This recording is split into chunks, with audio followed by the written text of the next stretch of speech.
for the 2 o'clock edition of Gwynn and Chris. Tony Gwynn Jr. and Matt Skraby here today. Chris Ello out.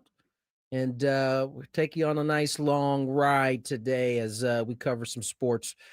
Feels like a Friday because of yesterday. You know, he did had a day off. Feels like the week is coming to the end, but it's not. He's still got a few more days left to go on the week there, Scrape. Yeah, I'm personally happy Chris is gone, so we can move forward and have a nice time together. I kind of knew you were going to say something along those lines. You tend to get quite mouthy once once Chris is not here. So defend himself. Of course, because Chris is not here, so I'm going to defend myself. Remember to listen at 3:35 for us to announce today's biggest fan for a chance to qualify for a night in our Odyssey suite at a future Padre game with all the fan staff. Register your name at 973thefansd.com/biggest fan in order to potentially have your name called. Got some good guests on hand. Mark Ziegler will join us. We'll talk a little Aztec basketball. Also, Beto Durand does the pre and post for the Lakers. He'll join us to talk about their hot start as they got some new news today about LeBron James. His sciatica. Sciatica is starting to stop. It's not flaring up as much. He got back to some action. Imagine that. LZ Harrington, the freshman from San Diego State, will join us in the 4 o'clock hour. And Ryan Lindley, senior offensive analyst for the San Diego State football team, will join us in the 5 o'clock hour. But Skraby, right after Craig Stammen was named manager, many of those dudes were like literally going from the press conference on Monday straight out to Las Vegas for the GM meetings, in which we get a little bit of news today. Kevin Acee, I believe yesterday, or it might have been the day that I think it was yesterday. It was yesterday. Yeah, no. Yesterday wrote kind of what day one looked like. And I thought the biggest news out of that was not the biggest news, but important news, the payroll. And he said you could take these type of stories early with a grain of salt, but the payroll will remain at the levels that we saw last year. And if I'm not mistaken, where did they end up team-wise? Was it like third or yeah. fourth? So, I mean, it was a pretty healthy size payroll. The Padres have never, in the last 4 or 5 years, they have not cheaped on the payroll. No. They haven't. They definitely are putting, I saw our group say they're putting every last penny into it. Even when they did fall in like 10 or 11, by the end of that year, they were, because of the moves they made, or ended up back up closer to where they were. Because they're a normal team and they're not the Dodgers, they had to go down below the payment threshold to come back up. I wouldn't necessarily call them normal at all. Here's why. I think Padres probably piss off a lot of the other teams. Because they're not supposed to be doing what they're doing. They're not keeping the company line of, spending below or spending like a quote unquote small market team. Yeah. They're not doing that at all. And I'm sure that irritates a lot of the other owners around baseball. So I wouldn't call them normal by any stretch of the imagination, but I thought it was probably on the better side in terms of news that the payroll would remain at least in the levels that we've seen the last couple of years. Yeah, that is good, because right now I think they carry about $200 million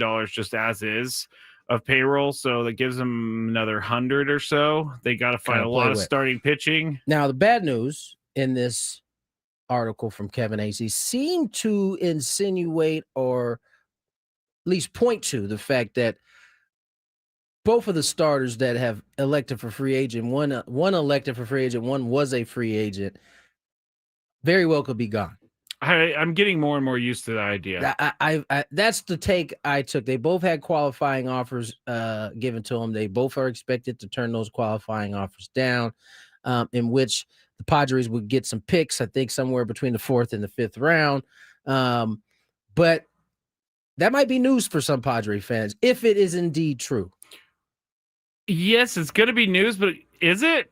I've kind of felt like the writing has been on the wall with these guys. I always felt like the thought was at least one of them would come back.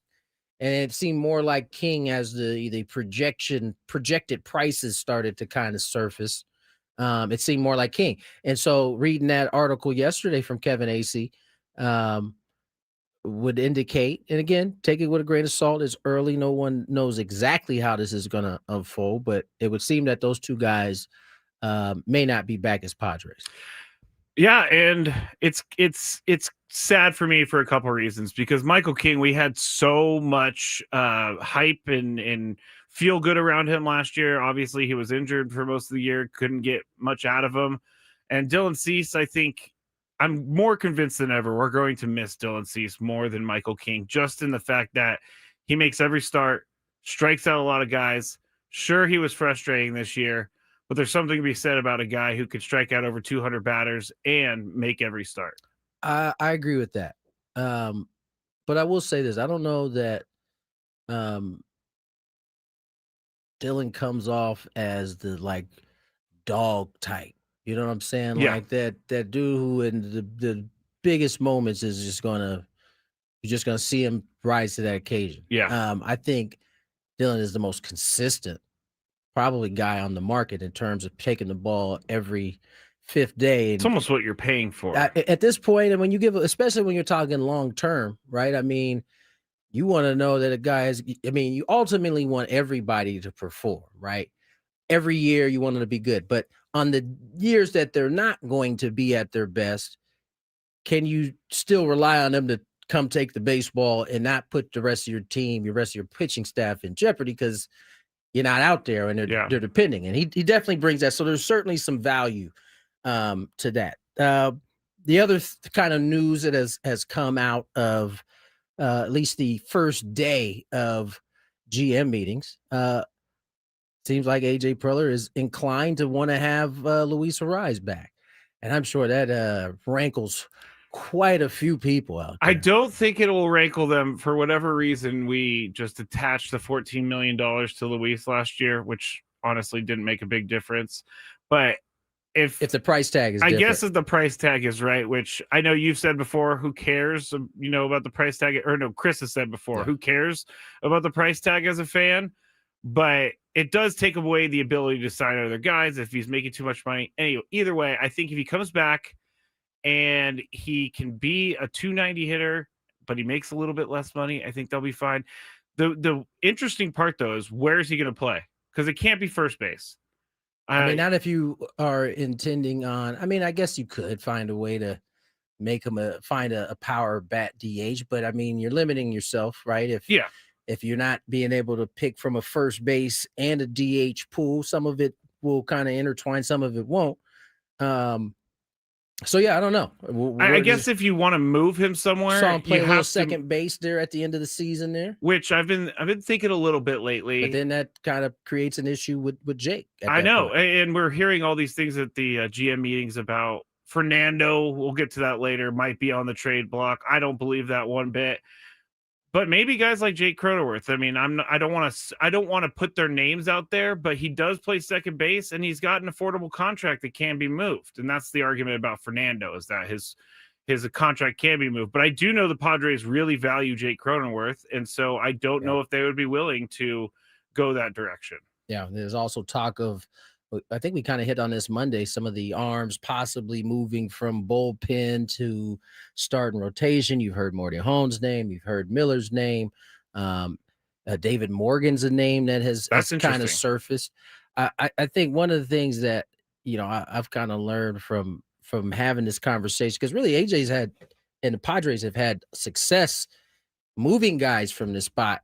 And the thing I take away is if a guy is adamant about being a starter, those are the ones you want to look into.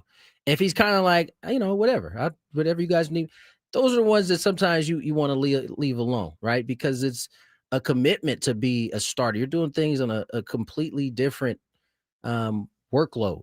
And so if a guy is not 100% sold out into doing it, and it doesn't even necessarily mean that he doesn't want to, just he's kind of like indifferent. Like, hey, listen, I can, whatever you guys need me to. Those may not be the best candidates for that type of change. I totally understand, because it's a whole different job, the reliever versus a starter. But like in radio, I was that guy. So is it that some guys like David Morgan might just need to do whatever they ask him to do just so he stays in a position where he's getting I don't know playing time? if it's really about that. It's about the production you're getting out of it, right? And if a guy's, it's almost like when you hear when you hear a pitcher talking about making a pitch with conviction, like he puts the number down. He pushes the button. He pushes the button. Fastball, and you like don't even hesitate. Yeah, I'm throwing. Just that. go. But when he pushes that button, you're kind of like, yeah. It's probably best not to throw that. That's pitch. I like that. You know what I'm saying? So we'll see how that kind of unfolds. A lot of stuff to kind of iron out here as we move into the offseason. You got the manager situation done. Yes. You still to the chagrin of lots. To the chagrin's my new favorite word. To the chagrin of a lot of people. But you also still, haven't the extension for AJ hasn't popped up yet. Well, yeah, that's strange to me because I kept reading last week that they were hoping, and I know this was just a rumor, but they were hoping to have an extension done with AJ by Monday. And now we're way past Monday. Well, 2 days past Monday. I don't know about He's at the GM meetings. He still doesn't have a contract. At what point do I get worried? I know he's under contract through this next year. I guess when AJ worries. Okay, that's a good. If he ain't worried about it, he hasn't said anything about being worried. He said that they're going to work on it. So, yeah, well, we'll see. It all is TBD at this point. All right, let's get to break. Lots of show ahead. Ruben Niebla back in the fold. Bob Nightingale. He certainly caught the eye of quite a few Padre fans over the weekend. We'll explain it all when we return. More Gwynn and Chris. Skinny Crisello.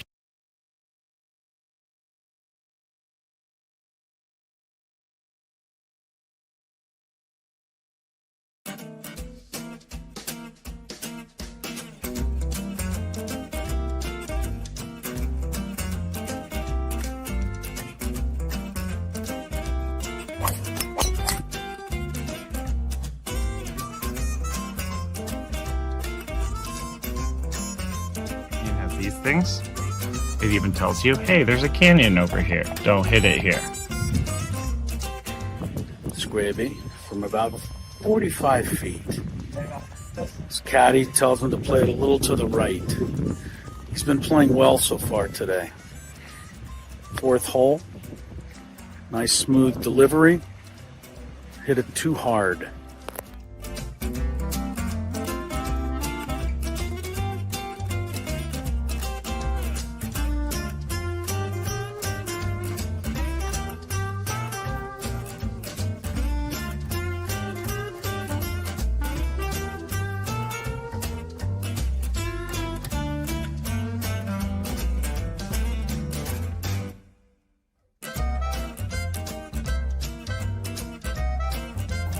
Sasquatch. So Chris says that he can't play golf, but this is the second birdie putt he's made for us. This time it was like 20 feet. Thank you very much, Greg. But once again, you're hitting some very nice shots as well. I'm not used to complimentary to you, but can't help but be complimentary. Your shot making. With my what? Your shot making. You hit some.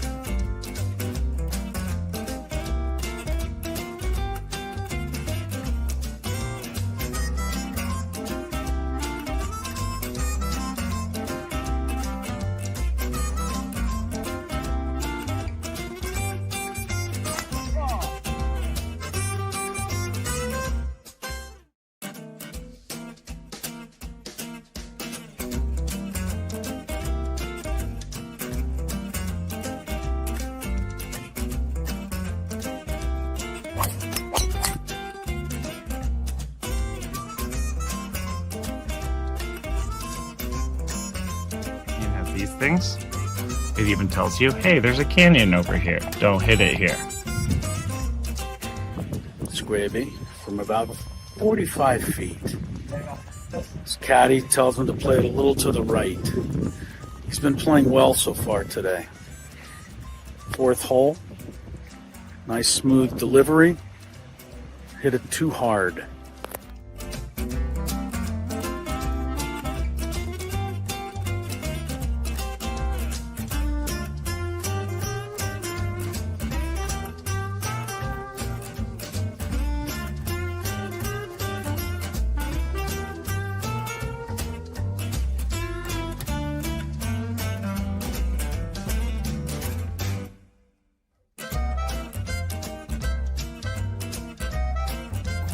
Sasquatch. So Chris says that he can't play golf, but this is the second birdie putt he's made for us. This time it was like 20 feet. Thank you very much, Skraby. But once again, you're hitting some very nice shots as well. I'm not usually complimentary to you, but I can't help but be complimentary. Your shot making today. With my what? Your shot making. You hit some.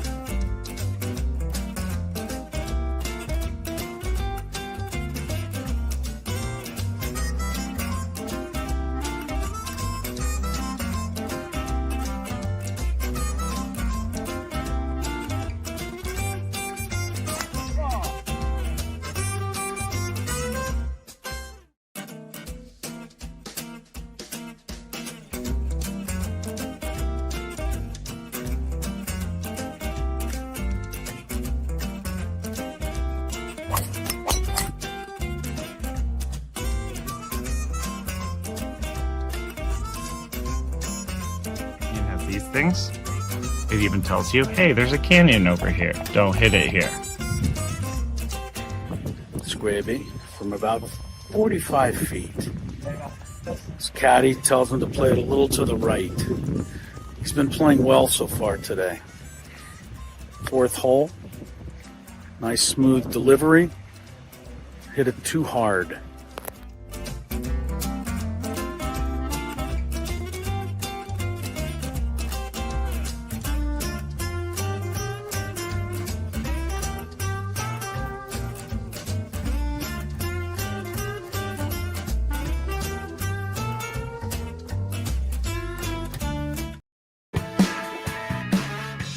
This holiday season, too many San Diegans will go hungry.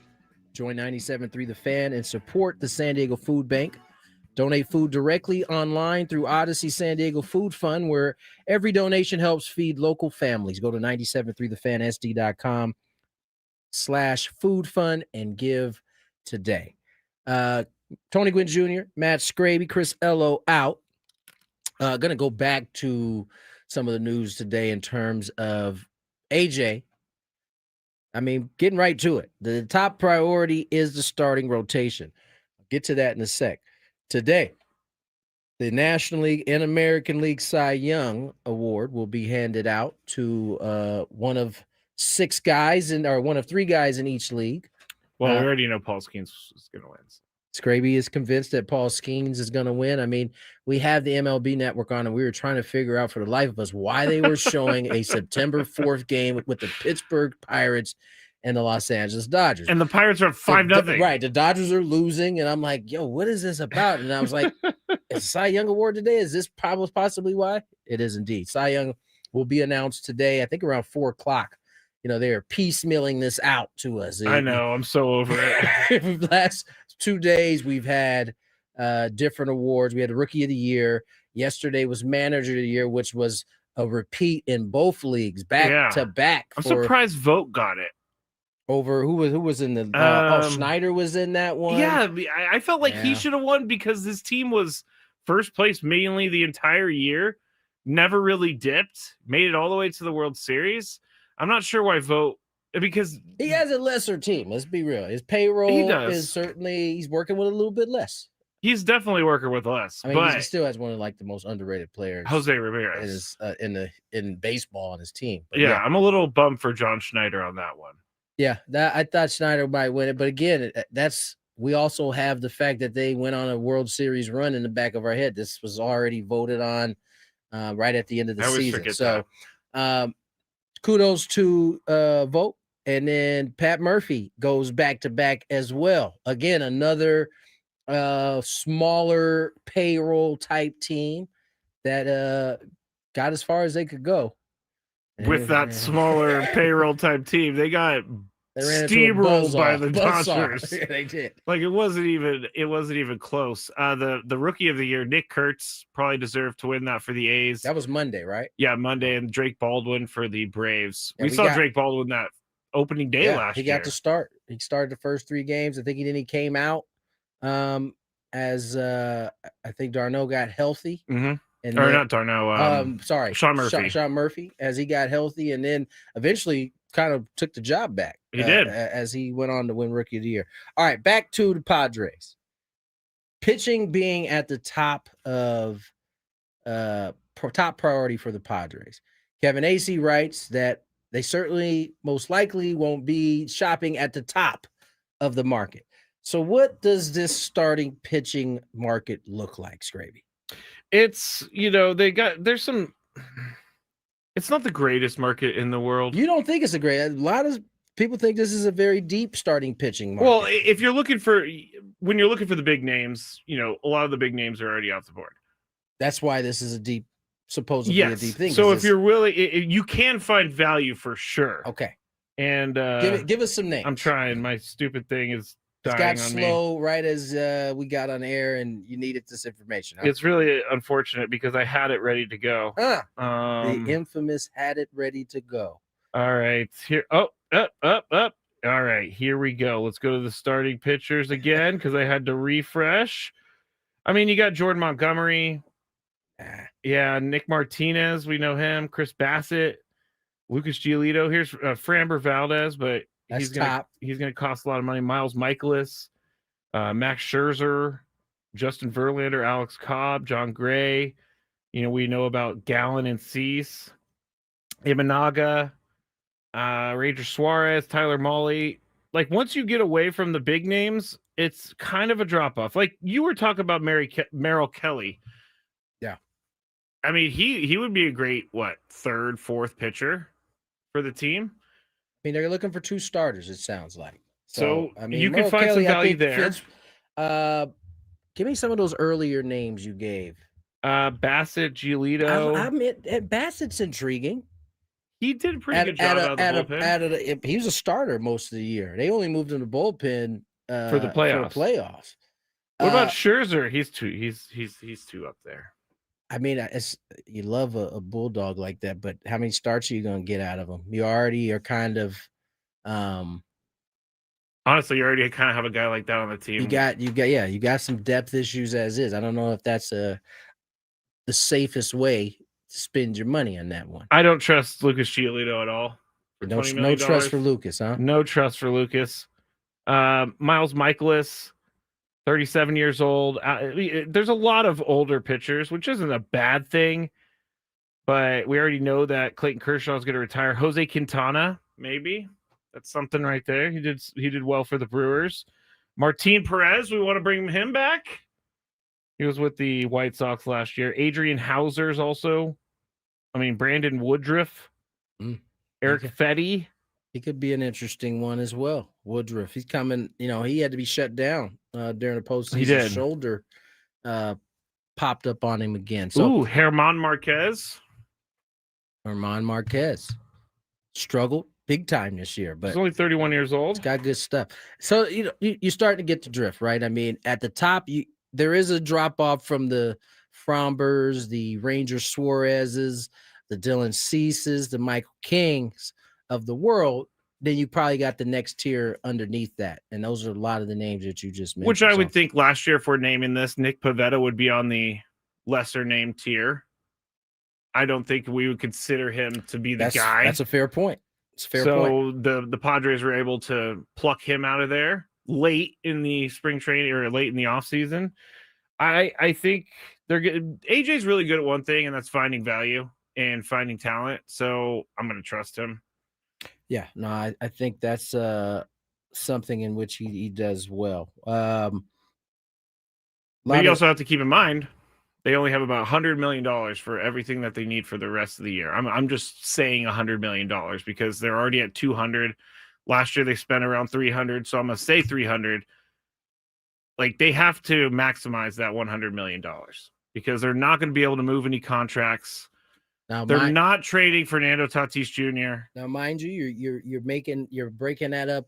Somebody signs a 3-year deal, you got to cut that by a yearly basis and kind of go from there. Yeah. So they got some room to spend if that's the case, and we're going from here. How you spend it will be mighty important. Well, this year there's less to find in the field. You already have your outfield. Last year, what was it? Last year, it was left field. It was left field. It was first base. possibly second base. Starting pitching. Yeah. But this year you have your outfield set, and then you have most of your infield except for first base. So all you're really doing in this offseason is prioritizing pitching. And that's already been said. Managers being hired all over Major League Baseball. We had 8 managerial openings to start the offseason. All have been filled except one. I wonder why. Who wants to take the Rockies job? You give me Paul DePodesta does.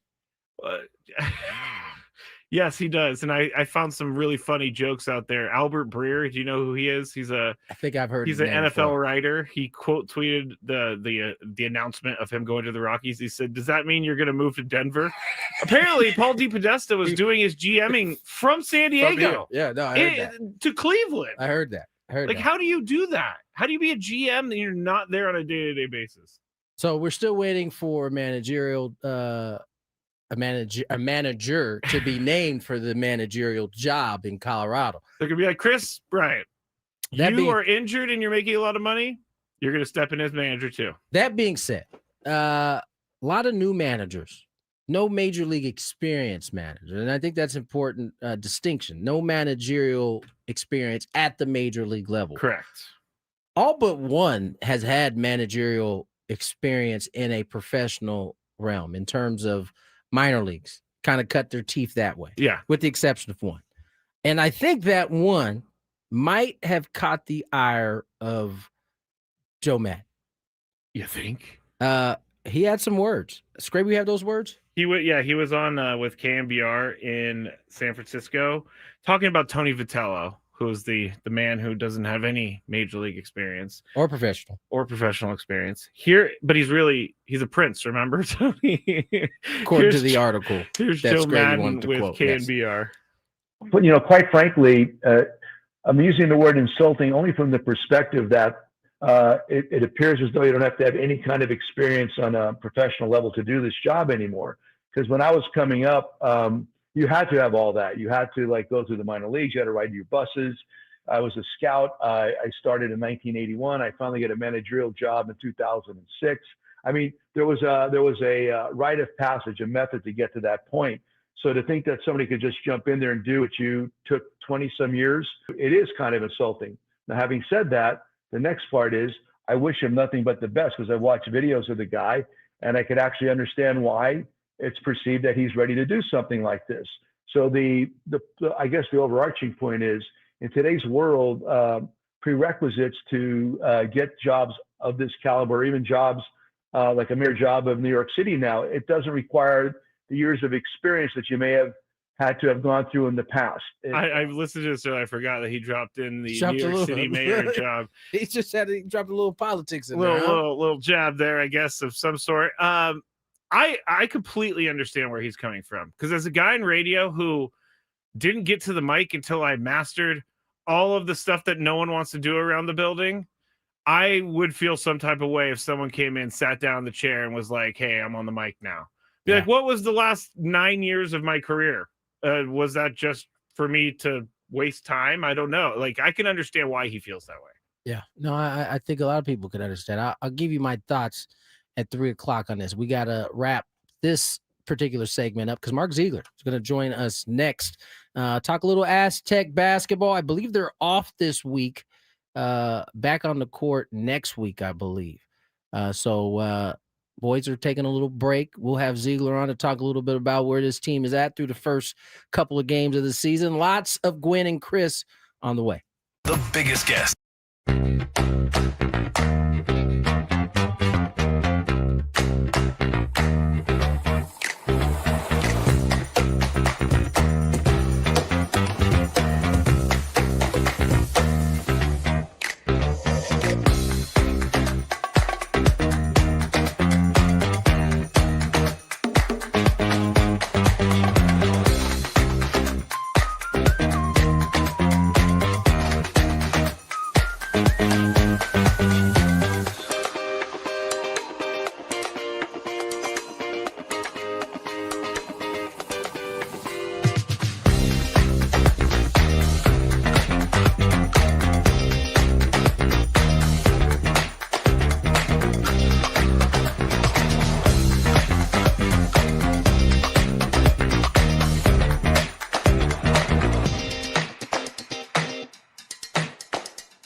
6 on the clock. Tony Gwynn Jr., Matt Skraby. Skraby came up with another name during the break. What was the name? Yes, I forgot completely about this, but our esteemed boss Adam sent me a tweet about Sandy Alcantara. Yes. The Marlins are saying that they want to keep him. They want to make sure that he's surrounded by great players, but we will listen. No, we will listen to offers. Okay, we compiled a free agent list. Yes, but AJ's good at trading, and he's good at trading with the Marlins. We haven't started talking about trading yet, but when we get to trading, yes, I was Sandy excited. Alcantara will be on that list. Did you know he had a 7.7 something ERA in the first half and a 3 point something in the second? Yes, I did, Scrape. Okay. Did you know that I do baseball games for a living? You don't do Marlins games? Touche. Okay. I'm excited to talk to Elsie Harrington, by the way. I am too. He's certainly has some game, man. He's certainly a big and up and coming name on this team. He's certainly one of the more exciting freshmen I can remember in a little bit of time. Has shown well in his short time on the Mesa, and Aztecs off to a 2-0 start here to begin the season. Mark Ziegler will join us here shortly. Got Beto Duran to talk a little Lakers a little bit later on. We mentioned LZ Harrington will also join. And we'll have Ryan Lindley talk a little football. Rough loss this past week. Looking to bounce back, but they don't have no time to really fret about it either, because Boise State the biggest game of the season. It's coming up here this week. Yeah, my neighbor is, I hope he's not listening right now. He's one of the most positive, negative San Diego sports fans I've ever met in my entire life. Positive, negative, huh? Like before the game on Saturday, the Aztecs game, man, you really think they got shot this college football playoff thing? And I'm like, I don't know. They got to keep winning. Next day I see him after they get smoked by Hawaii. I knew they were going to be garbage. I just knew they were going to be garbage. But I mean, that was a bad loss. That's the loss that you can't have happen after winning like 6 straight games. Well, it did happen. So, there's that. So you have to figure that out and be able to bounce back. As that was, as you said, it was a bad loss. But again, Boise State right on the mend here, or right around the corner here. Couple things in the NBA. Bradley Beal, Clipper, was traded from Phoenix to the Clippers this offseason. And I haven't heard much from him. I don't know what he had been doing this season, but he's done for the season. Apparently, during the last game, did something to his hip. He'll have season-ending hip surgery. This is bad news for the Clippers, who are off to a little bit of a rough start this season. So, really unfortunate news for the Clippers as they're trying to get their season turned around. We'll get to some of the NBA. I stopped doing load management, maybe. Oh, why do you think that has anything to do with low man? You know what? I mean, when their best players don't play. We're not doing this. Mark Ziegler's on the line. Talk some San Diego State hoops. Mark, how are you, my friend? Thanks for joining us. I'm doing great. Magoon Gua, 6 months of load management. yeah, exactly. There's a lot of this is guys who are actually injured at this point. Mark, big milestone for Dutch over the weekend, 200 wins on the season. I don't know if people really understand how big that number is. Yeah, and again, okay, so there are a lot of guys out there who won 200, but he did it in 268 games, right? Which is just insane. And it took him a little bit over 8 seasons. It would have been 8 had he not had a couple seasons shortened by the pandemic. And he's number 25 in the all-time list, I think. There's some pretty impressive names on there, like Mark Few. But this is a guy, and we talked about this before, in his first year until like the last 2-3 weeks of the season, people are like, oh no, is this really the guy? Is he not really Steve Fisher? And no one's saying that anymore because he won 6 straight to close that season and went to the NCAA tournament. And then a couple years later, he's 30-2, and then a couple years after that, he's in the national championship game, and he falls out with the Sweet 16. And now he might have as good a team as he's ever had. So I think his the body of work speaks for itself. No doubt about it. He has certainly been a part of the change of culture here at San Diego State and has continued it on his own. Mark Ziegler joins us here, Union Tribune. And Mark, Aztecs off to a 2-0 start, won by almost 40 the first game, a little bit kind of sluggish game the second time around. What's been your takeaway through the first two games? Yeah, I mean, I think they've looked all in all pretty good, considering that, you know, the biggest piece, literally, Magoon Wass, is not out there yet. And, you know, and Reese Waters didn't play in the first game. And, you know, Reese Waters and Magoon have never played together in a game. And so that's something that, you know, people kind of have to wrap their head around and get used to.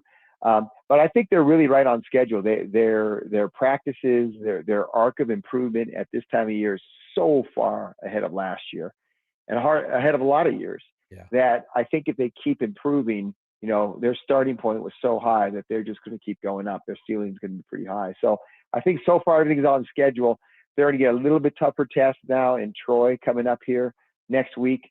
Troy probably should be 5-0 coming in here, and they're, you know, statistically and according to the metrics, better than Idaho State and Long Beach State. And obviously, the big test is going to be Michigan on November 24th at the Players of Only Festival in Las Vegas. Yeah, the schedule only starts to get a little bit tougher. Mark, Miles Heide has stood out to me through the first couple of games. His energy kind of sparked it in the first game. It kind of got them rolling. Was this the kind of expectation that the Aztecs had for him when the season started? Yeah, you know, the thing that people have to remember is big guys take longer to develop. And he was a big guy. Brian Dutcher, when they recruit big guys in high school, they're not looking at the product in front of them. They're looking at, well, what kind of feet do they have? What kind of work ethic do they have? What does their shot look like? You know, what does their frame look like? Can they put on more weight? And he kind of checked all those boxes. And then it's just a wait. You know, now let's wait 2 seasons and see what he looks like. Well, now we've waited 2 seasons, and we're starting to see what they envision for him. I mean, you mentioned energy. He's really, really been energetic. I think his knees bothered him a little bit last year, and he's a lot healthier this year, so I think that helps. But it's just the natural maturity. You know, the fact that he, which showed me a lot. He's a confidence guy, right? When he doesn't play well and he doesn't have good confidence, he has bad body language, and he just kind of down in the dumps. And when his confidence is high, which it is right now, he really plays well. I mean, you can tell his confidence is high because he took a 3-pointer in the first half and missed, and then he took one in the second half. Usually guys who have questionable confidence, they miss that first one. They're like, no way am I taking another one. He took another one, and I think that was a really positive sign. I don't think they always want him taking threes, but that was positive, just showing that he has a lot of belief in himself, and I think that's what you're going to see the difference with him this year. Talking to Mark Ziegler here on 97.3 The Fan about the Aztecs basketball team. We're going to have LZ Harrington on the show a little bit later, so we're excited about that. And I was reading through his bio, and I didn't realize how accomplished he was in high school and how many other schools really recruited him and tried to get him to go to their school. But he chose the Aztecs, started in his first 2 games great. What are the expectations for him this year as a freshman? Well, he's a freshman, so no one's going to, you know, overhype him, I think. It's just everything is gravy type thing in a program where freshmen really don't play a lot typically. But I can tell you, I've talked to some NBA people, some scouts, and they already have their eye on this guy. And it's not the stat line. It's just how he carries himself on the floor. You know, he's 6'6", he's long. He doesn't get rattled. And I think one of the big things was in the Long Beach State game, they play a lot of real pressure defense, kind of like San Diego State having, you know, a former San Diego State assistant, Chris Acker, as their head coach. And he had no problems against the pressure. Just took the ball up, look for somebody open, initiate the offense. And some of the passes he made were so high end for a freshman that it got some people's attention, trust me. And one in particular there was a fast break where he threw over the top. He had one dribble and without hesitation went over the top, over the entire defense to Farrell Compton streaking for a dunk. That's a play they've worked on in practice. It's part of their system. They get it in practice, but no one had really done that in a game. And you know, last season, or so far in this one. And his first true game, he does it. Yeah. And that tells you the kind of upside he has. I think they're quietly really, really excited. I think you're going to see his playing time really spike up. Particularly watch for end of games. I think you might see him on the floor in crunch time in close games. Mark Ziegler joins us here to Union Tribune. And Mark, I don't know if they're going to be able to keep this one bottled up very much longer. I mean, all the things you said stand out watching him. And that was the thing I noticed most is he didn't seem like a freshman when he was out on the floor, and his impact was felt despite the stat line being not something that jumps off the page at you. Yeah. Let me turn this answer around to the question to you. You've seen a lot of pro athletes, right? You know what a pro looks like, just regardless of the sport. When you watch him, do you see just the way he carries himself, the way he sees the floor, or the way he goes about his business? Does that just scream pro to you? It does. The fluidity in which he moves on the floor, it's like the perfect pace to get up and down. I was impressed watching. I'm looking forward to talking to him when he comes on a little later on. One of the things you wrote about, Mark, in your most recent article was the pick and pop was giving the Aztecs a little bit of trouble. And Dutch, to no one's surprise, was like, good. This is exactly what we needed to happen. That was interesting watching a team that really dominated that game defensively struggle with that piece of it in the second half. Yeah, and there's a couple parts of this. First of all, Looney, their coach, Ryan Looney, who was at Point Loma Nazarene, took Point Loma Nazarene to the national championship game in 2019, is a really, really good, underrated coach. He's one of those guys that, no one really pays much attention to him because he had maybe one of the toughest jobs in the country. They don't win a ton. They finished fourth place last year, which was like in the Big Sky, which is like the best they've finished in 35 years. I mean, that's how hard the job is. And so no one really pays attention to him, but he's a really, really good coach, and little subtleties in his offense and the way he puts it together. And he made an adjustment at halftime that really exposed San Diego State. But as you pointed out, Brian Dutcher is like, oh, this is great because we need to work on it. We need to see it on film. We need to get exposed. And they got exposed without losing the game. But that's part of like the when I talk about how this team has sort of progressed at a much higher rate, faster rate than some of the previous ones, that's part of it. I mean, in each game they played this year, whether it was UCLA, whether it was USD in the exhibition, then Long Beach State, and then Idaho State, there's been something with their defense that hasn't been quite right. And then they had to work on it, improved it in practice, and came back and they were better at it. And so this is sort of the next progression and next step in that, trying to read, okay, is the guy the screen or is he going to set it and then pop? What do we do? And they do two different things based on that read. And so seeing it in a live game, now being able to, put it to practice for 9 days, I suspect they'll be way better at that against Troy. Talking to Mark Ziegler here, SDUT on 97.3 The Fan. And I'm going to ask you about another Mountain West team. That's Boise State, because they started the year against Hawaii Pacific. They lost to Hawaii Pacific. And I'm just wondering, like, is that a terrible loss? Or is it just one of those things that happens throughout a season? Because I saw a lot of people freaking out that they lost to Hawaii Pacific and it's going to affect their rest of their season. Well, from a metric standpoint, it has no effect because Division II games and below don't count in the metrics. Only Division lucky for them. But it is on the team sheets when the NCAA tournament committee is looking at your body of work, and there it is right at the top is a loss to a D2 team. Even worse, this is a D2 team picked 7th in its conference. So it wasn't like, oh, this has been one of the best. It's not like Cal State Dominguez Hills, which was a Final Four team in Division II last year and has a bunch of guys back. It's not that. And so I think that was the cause for alarm. Plus, they had quite a bit of travel to get there. However, I think so it really, they can recover from that. They can go on and win a bunch of games and everyone will forget about it. But I think the bigger issue is if you lose to a D2 team like that at home, you probably have some bigger problems. Yeah. And maybe you're not as good as everyone thought you're going to be. And so I think that's the bigger problem. And you saw that, for example, with UNLV, they lost to Tennessee Martin in their opener. Awful loss at home, right? 300 RPI, a 10-palm team. And And so you think, well, they can get over that. They come out, they blow out Chattanooga in their next game, and you think, okay, it's behind them. And then they come out last night and they give up 102 points and lose by 9 to Montana. And that, the Tennessee Martin loss alone didn't sink them, but it was a sign of, okay, there's some problems here.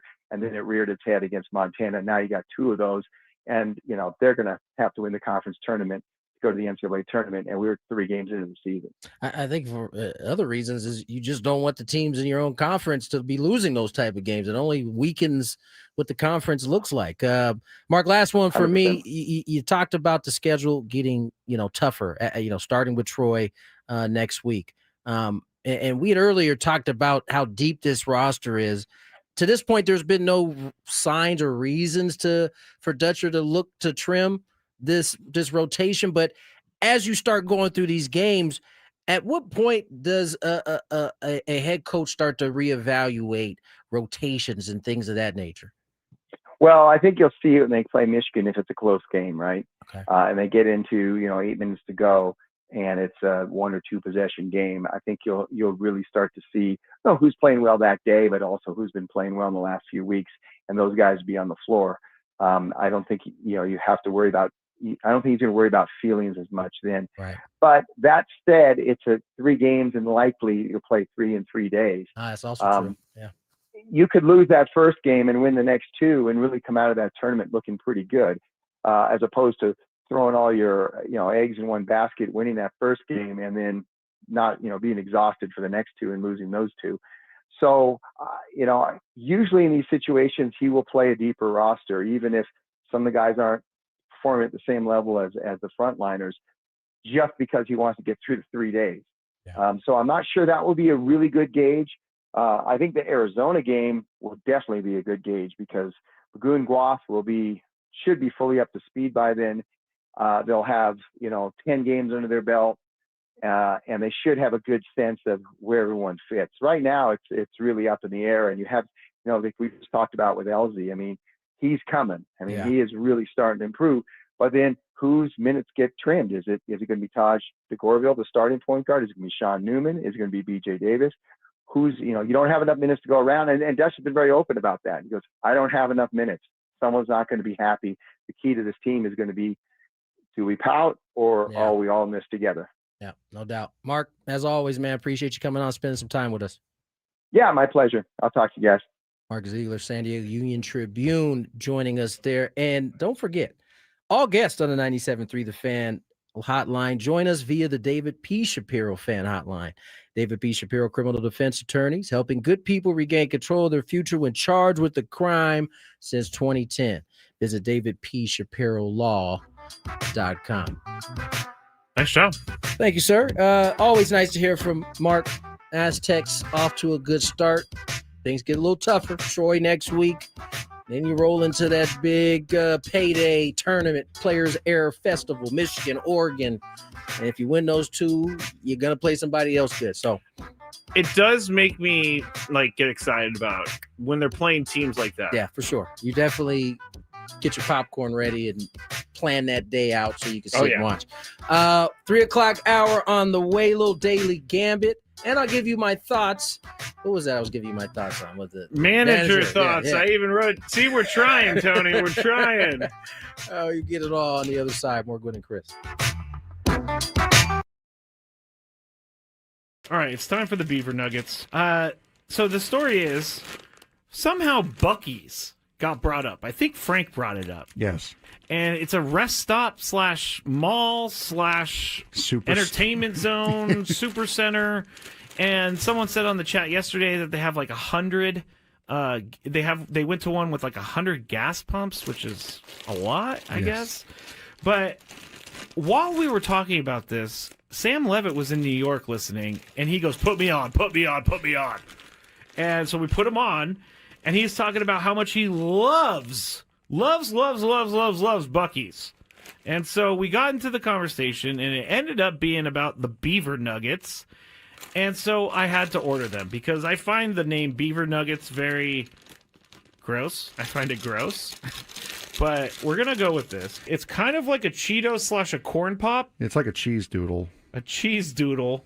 And we're gonna eat them right now. I don't think these are bad, but here we go.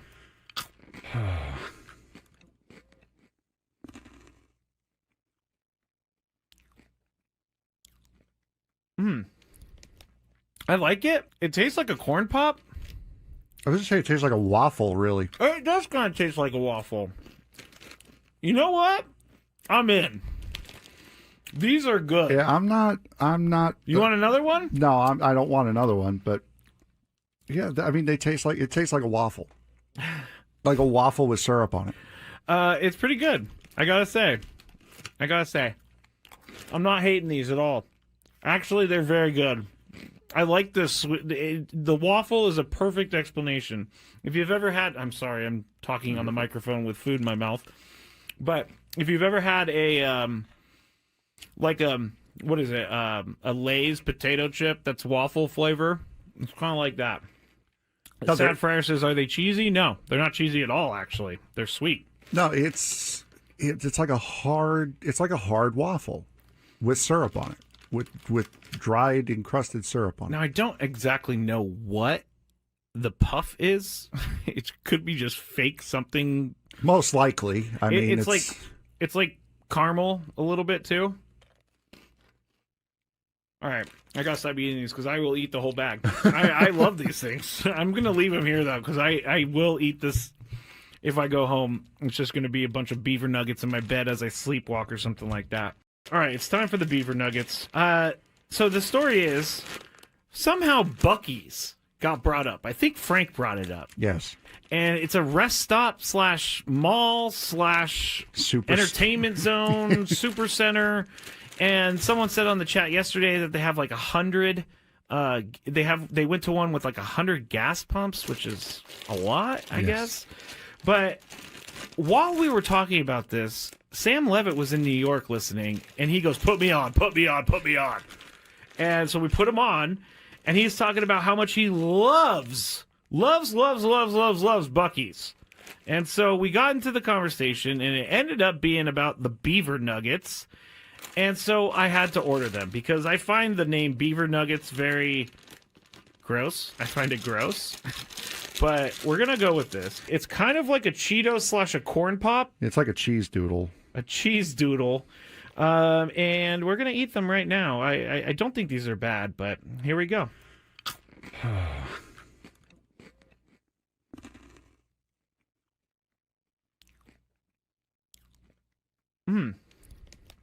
I like it. It tastes like a corn pop.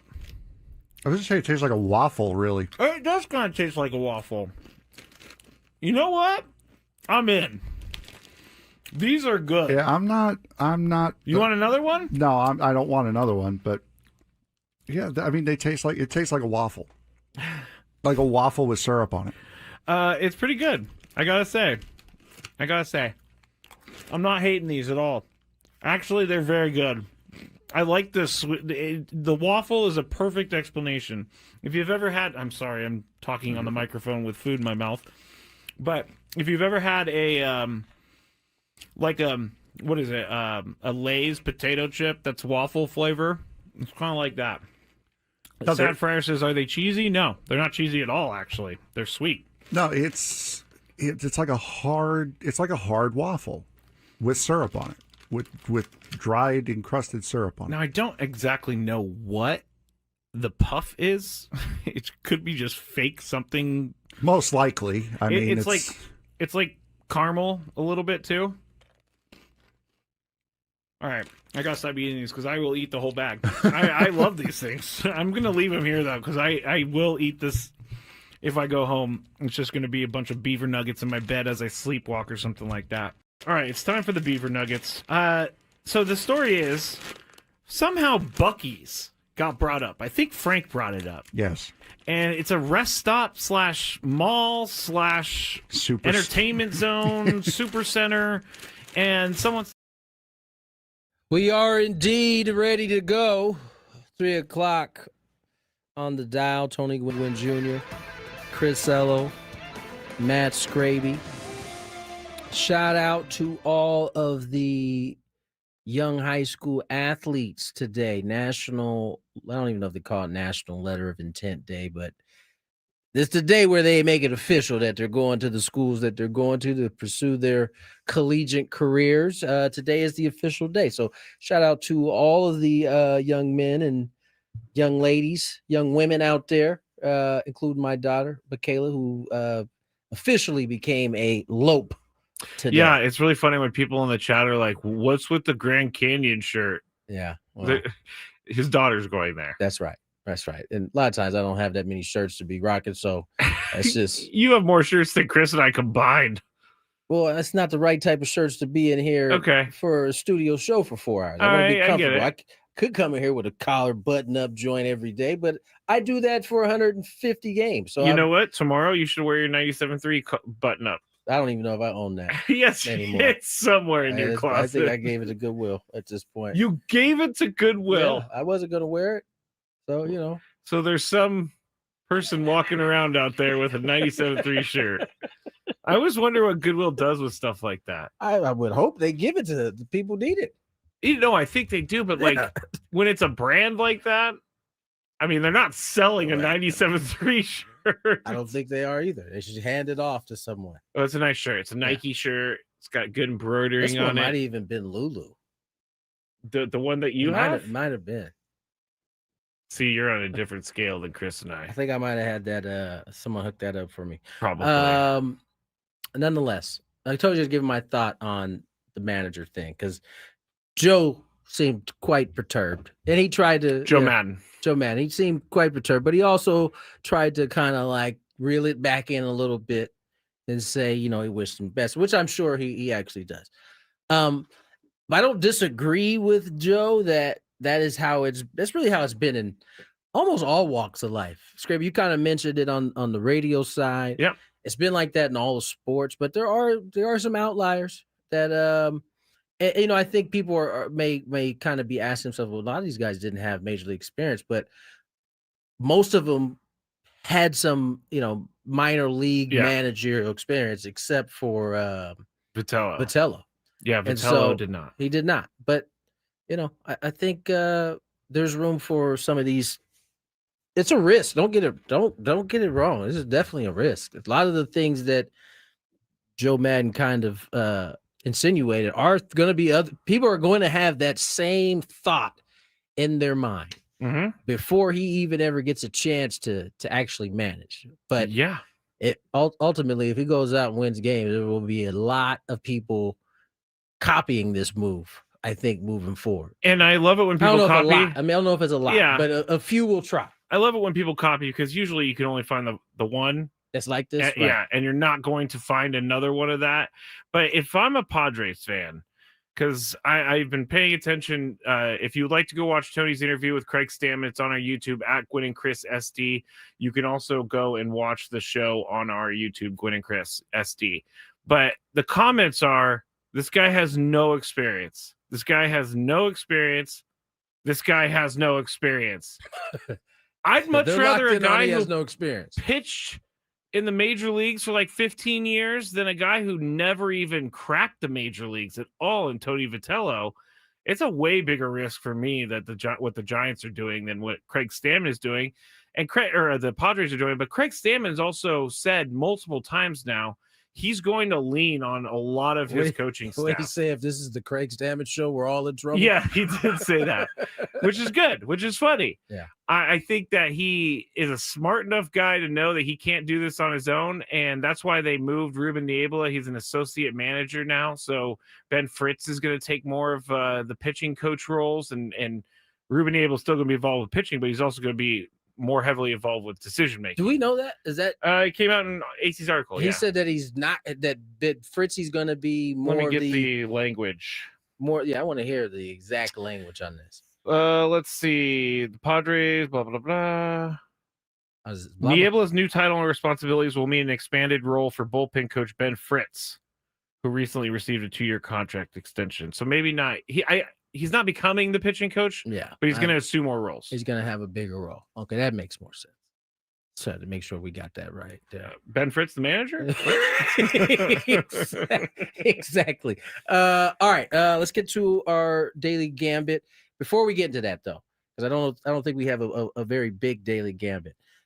we did have a development that I don't know that we actually talked about in terms of the whole gambling fiasco that sports is dealing with. Classe and Ortiz. Right. With that Major League Baseball is dealing with at this point. And I read somewhere that they want to have their investigation done and whatever handed out by spring training of 2026. So not a lifetime ban. Well, again, they have to investigate. They gotta first they have to be guilty on that end before there's a lifetime ban, and then Major League Baseball's own investigation. Listen, I don't think that these are two guys in your conspiracy vein that the MLB is gonna like think too long about if they feel like they've done something wrong. Oh yeah. So I mean, if this was Ohtani, well, we've already been through that. Sorry. They also put this. MLB's working with sports books on these single one-off bets on pitches, and you can only do up to $200 bet on it, and you can't include it in a parlay, which still doesn't take care of the problem of the. It does take away because you're not making a lot of money, less of a risk here in terms of. Because the prop bets are basically in the game of baseball one-offs that can just easily be explained away if you don't have people monitoring, as Major League Baseball did there. Yeah. And so they are trying to make the risk not worth the reward. Exactly. So they have lowered the money to the most you can make is a measly $200. No, you can only bet. So I'm sorry, the most you can bet is $200. And you know, I mean, listen, I didn't think the 10 grand was allegedly earned in this whole thing didn't think that was worth it, but no, clearly I was wrong about like a that. $20 million contract, and maybe it was just the adrenaline rush of doing it. I'm sorry, man. Maybe I'm just not an adrenaline junkie like that, but yeah, I'm not either. That just, I love to jump out of planes, but I don't love to break the law. That doesn't seem like it adds up to me. 20 mil versus 10 racks. Yeah. The math ain't math. He's the facilitator, so he's kind of like the bookie. Now, you were telling me there's at least a report out, or at least that Class A is saying that he was actually. Where'd you get this? This was a report, and so I'm going to tell it to you as a rumor. Wait, where did you get the report? It was on Twitter somewhere, but it was from someone like legit. Okay. And they were saying that he said that he was actually using his phone to make bets on rooster fighting. I'm not going to say the other word because I'm not sure if I'm allowed to, but he was making bets on that during games. Right before he goes out to save, he's putting down money on Mr. Rooster, which I don't believe either. Yeah, we'll see. Either way, he's on the phone. Yeah. Let's get to this Daily Gambit. Do you like money? I think about money a lot. Do you like money without doing anything? Winning. Do you want to make money while watching sports? I think Washington is immortal luck. Washington! Woohoo! If you answered yes, this is your segment. Just don't blame us when you lose. Nothing is ever your fault. It's your game. Take it. Gwynn and Chris go through the top bets of the day in The Daily Gambit on 97.3 The Fan. Daily Gambit is our daily sports betting segment here on Gwynn and Chris. Please, everybody, gamble responsibly. Real quick, I just got a tweet from the Padres. They have tweeted announced, you personally? No. Oh. I have notifications on the Padres tweets. They have announced their Fan Fest, and it's going to be January 31st of 2026. So there you go. That's before spring training. That's a little bit of a different. I think it gets too crazy near the season. Yeah, so much better. I'm so glad we're doing it early before spring training. Yeah, that was a little bit crazy. Like coming back from spring training and then being like, Fan Fest. Yay! Chicago Bulls, Tony. We have nothing to review because we were off yesterday. Chicago Bulls at the Pistons. The Bulls are actually favored in this game by 1.5 Real quick, points. I saw Chris's Bulls get daggered by the alien. Wembanyama, he like waved a whole bunch of people off and then hit a three and walked it off. It was pretty sweet. I get a lot of Wemby pop-ups because he's doing a lot. He's doing quite a bit. So the bet is the Bulls -1.5. Tony, Pistons have been pretty good. 1.5 is being given to the Bulls. Yeah, no, they Bulls are are favored. favored. Yes. Give me the Pistons. All right. I'll keep with my Bulls. All right, your guys tonight. The Lakers OKC, baby. at the Thunder. Still no Mr. Sciatica, LeBron Hey, James. put some respect on his name, buddy. I said LeBron James. No, you did. You said Mr. Sciatica. Mr. LeBron James. Okay. Oklahoma City favored by 8.5 points. They are still without Jalen Williams. I'm gonna take my Lakers. I think they cover that. 8.5. Yeah, I don't think this is a crazy bet at all. Actually, Lakers And both of us. the best duo in the NBA is back together again. Just want to point that out. Oh, who the Hillbilly Mamba? Hillbilly Mamba and Luka. Laravia. Oh, I love Laravia. He ain't there yet, player. Man, Luka got his GM fired from Dallas, and he didn't even do anything. How We can about talk that? about that in a little bit. Man, I guess zigging when everybody else was zagging wasn't the move there, huh? I don't understand why you ever bring a guy into a year where you fire him. You know what the like cold 8 part games about in. that whole deal is? I'll hold my thought on that because Okay. I got some thoughts on that. Next segment. Okay. Next bet is who scores more in their games tonight, Nikola Jokic or James Harden? Straight up. James is. Oh, they're playing each other. Yep. Give me Jokic. I mean, this is kind of an easy one, right? I guess I'll go. You know what? I'll go with James Harden. Who's out? Probably Oh, Kawhi. Kawhi and Bill. Yeah, give me James Harden. They're You gonna want need all Harden, his okay. points. All right. And then final one. Here is a parlay that was put together by DraftKings Sportsbook. 6 legs. All 6 of these guys have to score 25 or more points. Luka, SGA, Jokic, Kevin Durant, Devin Booker, James Harden. I'm not making this bet. One of those guys is going under. This is a trick, right? This is totally a trick.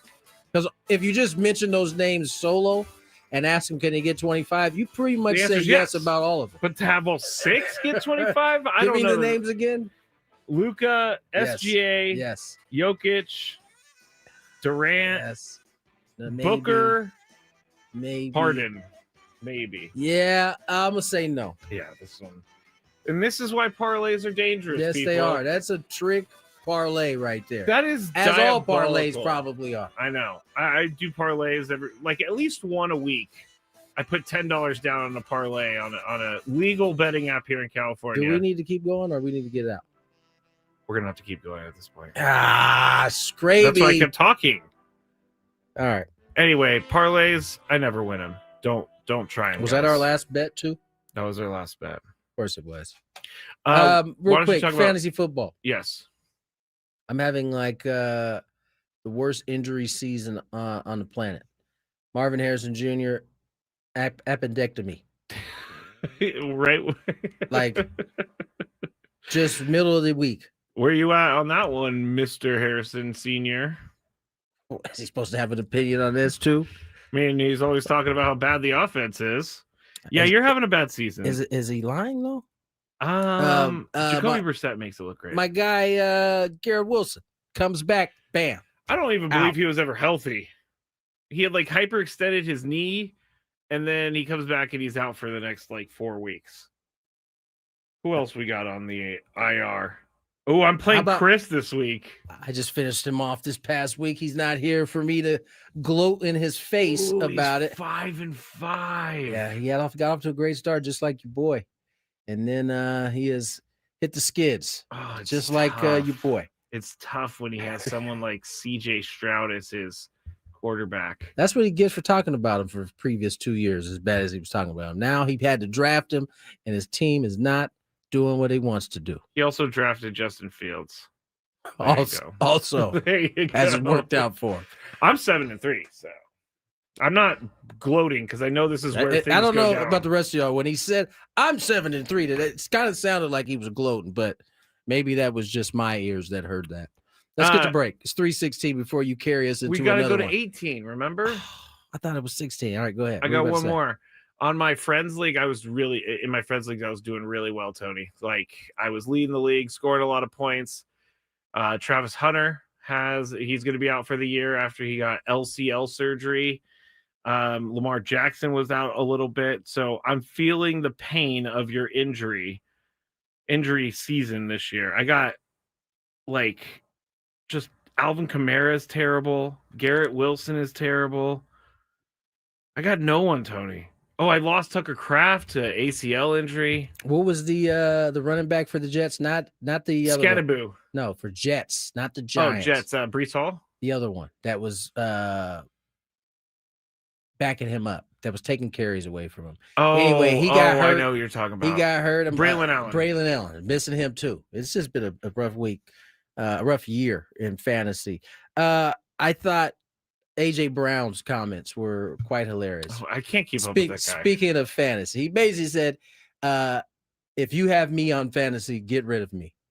I like it. It's been that kind of year for him. Stories continue to swirl about his discontentment with not getting the ball.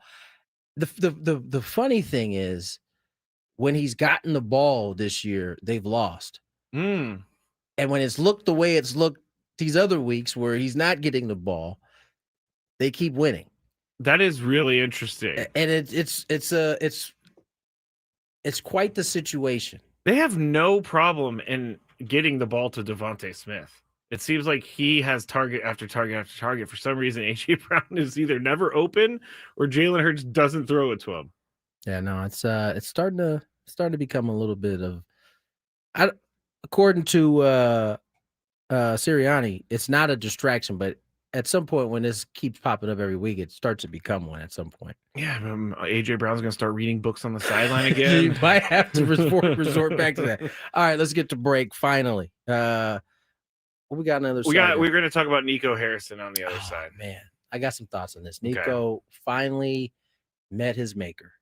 Maybe he's happy about it. He might be. He didn't take too long to update his Instagram profile from GM of or basketball head of basketball operations to unemployed. He did say that. So he has clearly a sense of humor about it, I would think. That's good. More good at Chris on the other side.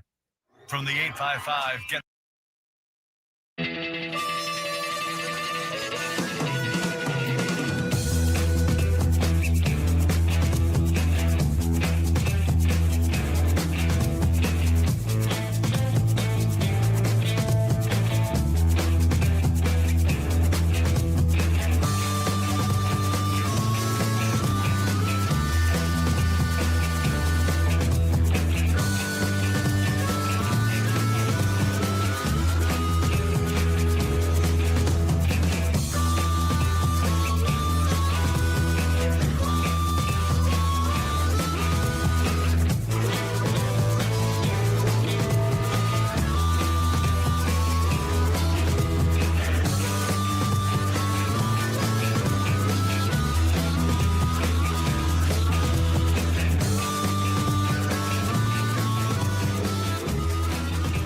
Chris, hello. Yeah, we're here in Cooperstown for 97.3 The Fan. So excited, the induction weekend for the great Trevor Hoffman. What a class he's going in with, too. Let's take a look. Of course, Alan Trammell from Kearney High School in San Diego. And then, of course, the Detroit Tigers' great shortstop, Jack Morris, in a Tiger uniform there, but I always remember him pitching that 1-0 shutout in Game 7 of the 1991 World Series for the Minnesota Twins. Maybe the greatest postseason pitching performance of all time. Chipper Jones, Padre fans remember him. Every fan of a National League team remembers him because he would come in and do damage to that team. Only the second #1 overall pick in the Major League Draft, Chipper Jones, to be inducted into the Hall of Fame. The other is Ken Griffey Jr. Vladimir Guerrero, never met a pitch he couldn't swing at, and powerhouse hitter for the Expos, and then, of course, the Angels at the end of his career. Jim Thome, over 600 home runs, mostly with the Cleveland Indians. And then, oh, yeah, the guy down here on the end who used to get all these guys out all the time, Trevor Hoffman, the greatest Padre reliever of them all.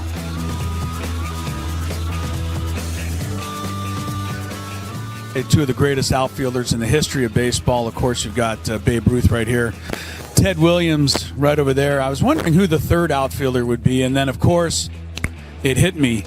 Tony would be upset if I didn't say that the third outfielder, who will someday probably be displayed right here between these two guys, is obviously Mike Trout.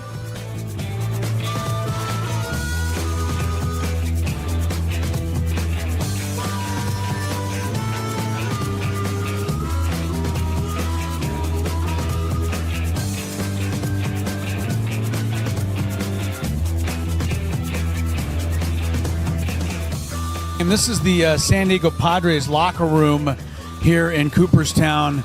Obviously, a couple of jerseys there and hats, gloves, all-star stuff. I think the most interesting thing in this entire display, though, especially this weekend, is a picture in the top corner of Angus Young.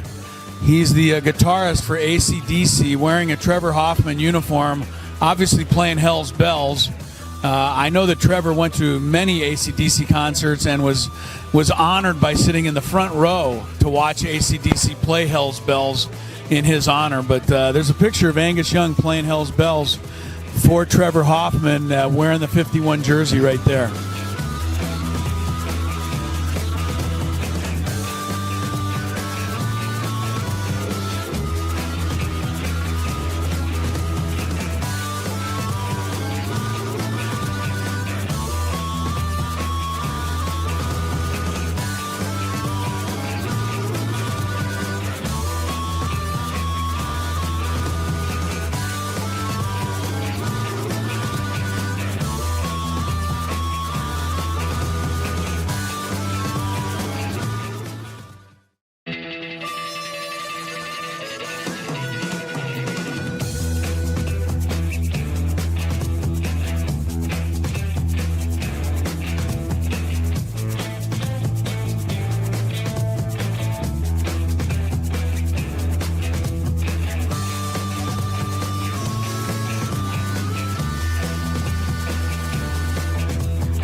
Chris, hello. Yeah, we're here in Cooperstown for 97.3 The Fan. So excited, the induction weekend for the great Trevor Hoffman. What a class he's going in with, too. Let's take a look.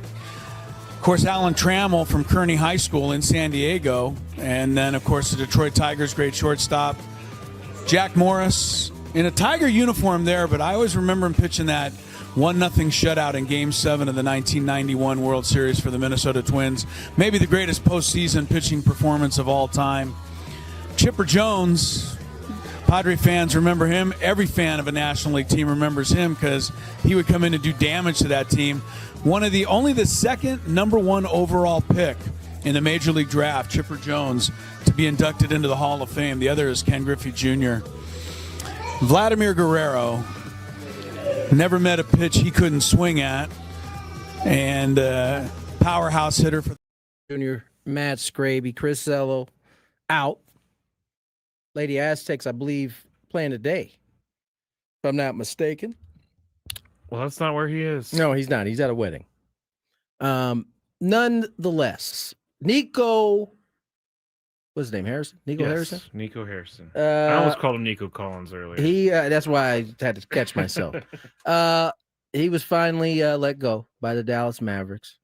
Certainly, Dallas fans have been yelling this since the trade last year that sent shockwaves through the sports industry. It really did. It did. No, I didn't believe it. I'm not gonna lie. I was like, this has got to be fake news. There's no way. It was that crazy. There's just no way. But yes, he was let go. He immediately thought, what would I do after getting fired. I'm gonna go to Instagram and change my bio from head of basketball operations to unemployed. Hey, he's looking for a new job. He's got to make sure people know. No lies told. He's No definitely looking for a new job. That tells me he's taking this in stride. It's funny to me. He's gonna be the one that ultimately takes the blame for it, and he should. It's a fireable offense. But you know who else who okayed this? The ownership? Like, he wasn't just out there like, okay, I'm gonna make this move and I'll tell the boss afterwards. Like, yeah, it doesn't work that way. He had to clear. And listen, boss was willing to let him give it a go. Didn't give it very long to settle in. I mean, if you think about it, right after that, Kyrie Irving tears his knee up. He's out until he's been out since. Anthony Davis has been in and out. Tore up his groin. Maybe that's a part of why the decision is made, because Davis hasn't been able to be on the floor as much. But ultimately, the decision was made because you gave up a generational talent at a pretty young age, and moved him to not a different conference. It's within the same conference. You're going to have to see him at least twice a year at your place. And you're going to have to deal with it. Yes. I think another thing about the trade was that teams were kind of upset that he didn't shop Luka.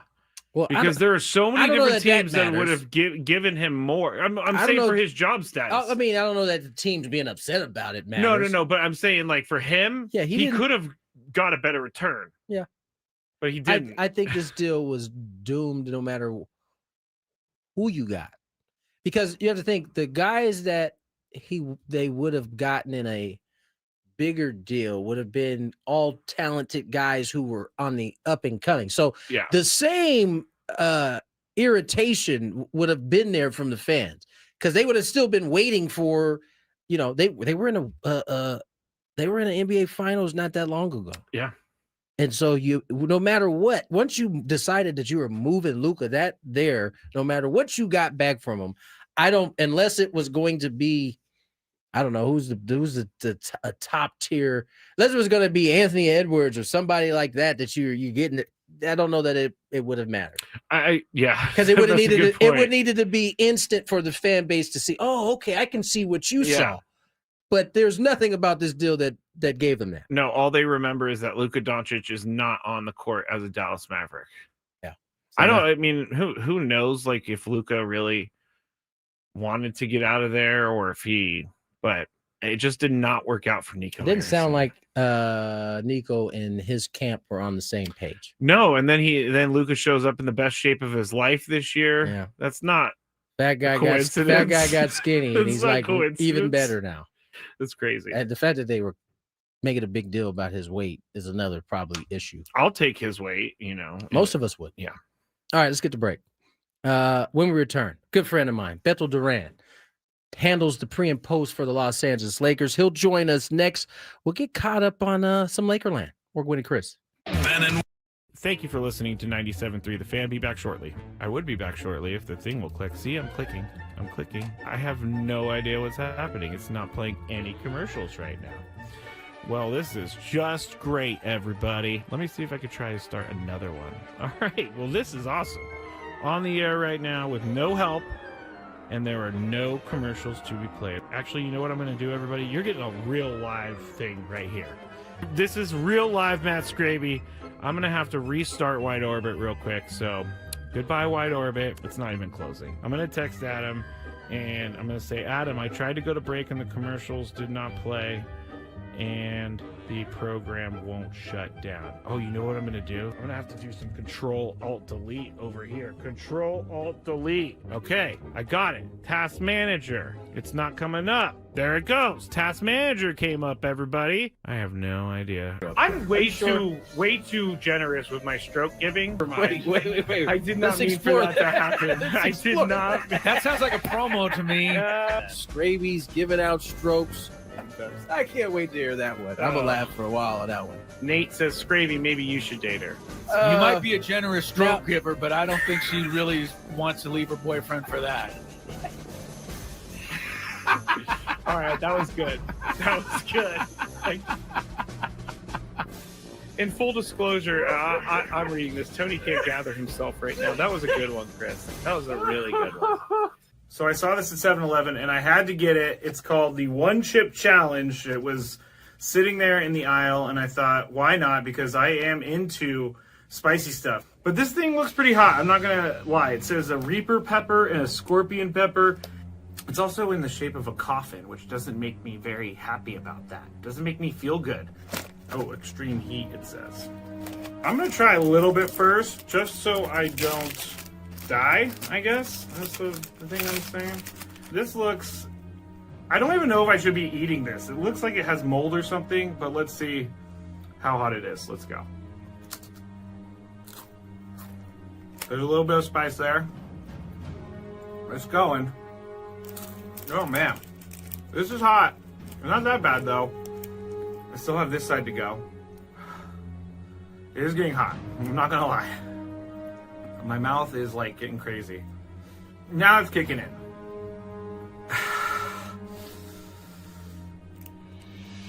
I'm not sure if I'm gonna finish this. Honestly, it's getting serious. I gotta go with the milk. My mouth is dying right now.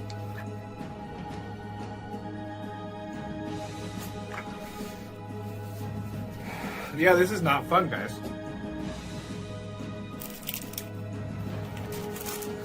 Never gonna do that again because my mouth is on fire.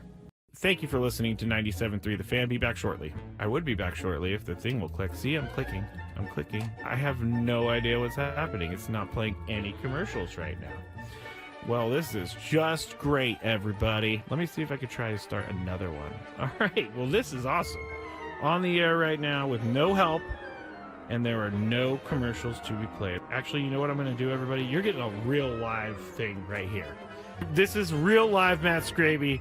I'm going to have to restart Wide Orbit real quick. So, goodbye, Wide Orbit. It's not even closing. I'm going to text Adam, and I'm going to say, Adam, I tried to go to break, and the commercials did not play, and the program won't shut down. Oh, you know what I'm going to do? I'm going to have to do some Control-Alt-Delete over here. Control-Alt-Delete. Okay, I got it. Task Manager. It's not coming up. There it goes. Task Manager came up, everybody. I have no idea. I'm way too generous with my stroke giving.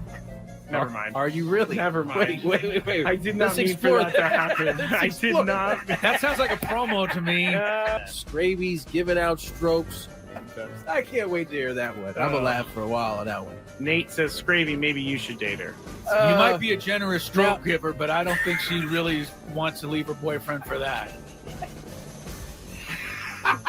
All right, that was good. That was good. In full disclosure, I'm reading this. Tony can't gather himself right now. That was a good one, Chris. That was a really good one. So I saw this at 7-Eleven, and I had to get it. It's called the One Chip Challenge. It was sitting there in the aisle, and I thought, why not? Because I am into spicy stuff. But this thing looks pretty hot. I'm not going to lie. It says a Reaper pepper and a scorpion pepper. It's also in the shape of a coffin, which doesn't make me very happy about that. It doesn't make me feel good. Oh, extreme heat, it says. I'm going to try a little bit first, just so I don't die, I guess. That's the thing I'm saying. This looks... I don't even know if I should be eating this. It looks like it has mold or something, but let's see how hot it is. Let's go. There's a little bit of spice there. It's going. Oh, man. This is hot. It's not that bad, though. I still have this side to go. It is getting hot. I'm not gonna lie. My mouth is like getting crazy. Now it's kicking in.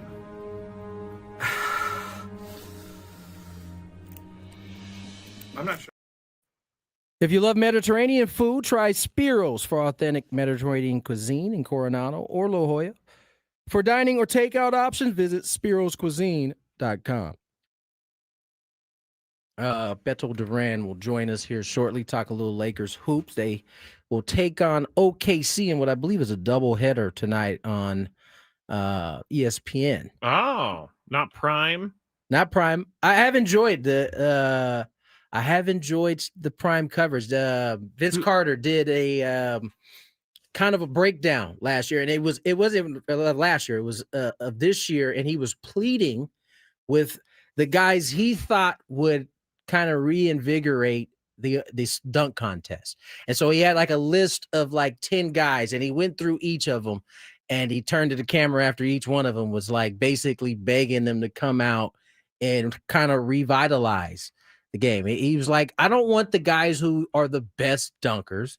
I want the guys that have something to them that will kind of get you out of your seat. And so he started running through highlights of in-game dunks that I think John Morant was one guy he specifically. John doesn't seem like he would want to do that. I don't know, man. I hope these guys are listening to the pleading that is going on from the guys who actually made Saturday's part of the All-Star Festival fun, right? Yeah. For all of us to watch. I know that Vince Carter was in a slam dunk competition, put his entire elbow or arm into the rim. None of us will ever forget where we were when we saw that. Have no idea who's competed in the last 3 years. When he put his whole arm into the hoop, I just remember to myself, like that dunk wasn't that special, but I don't think it's normal for his whole arm to be inside the hoop. It's not normal. That's why it was so special. Then when he spun, I mean, I know it's. And like when you say it out loud, it doesn't seem, but he reversed 360. Like, you know, everybody spins the same way. I remember watching him spin the other way and thinking to myself, that's crazy. I don't know if I've ever seen that before. You know, I've never even thought about that. But you're right. I would spin right every time. Everybody does. It's not a thing. Like even a lefty. I don't even think anybody thought about it. You just spin the direction that you're normally going. Oh, that'd be so weird to spin the other way. Now that I'm thinking about it, that'd be so weird. Nonetheless, I have enjoyed the Peacock coverage, and I'm still getting my TNT fix from Shaq and those guys on ESPN. They sprinkled it in enough that I'm not like missing them. Where are they at? And Kenny the Jet is going to be on there all the time. They got him spread out a bunch of different places. I'm not gonna lie, I haven't been disappointed with how it's gone so far. He's definitely made a better career move for himself. I'd say so. I mean, just kind of not being relegated to just Wednesday or whatever other days and just that particular show. He's been on NBA Today. I've seen him on SportsCenter. All right, Beto Duran coming up here shortly. Let's check a little bit of traffic. From the 855 Get Ross Traffic Center, protecting San Diego after accidents or injury, here's Kelly Danick. Traffic is sponsored by Valvoline Instant Oil Change. Got a few problems here, guys. Southbound 5 before 28th Street. Collision involving a couple vehicles. They're over to the right shoulder. Possible brush or encampment fire. Northbound 5 before Balboa. Some smoke visible from the right shoulder.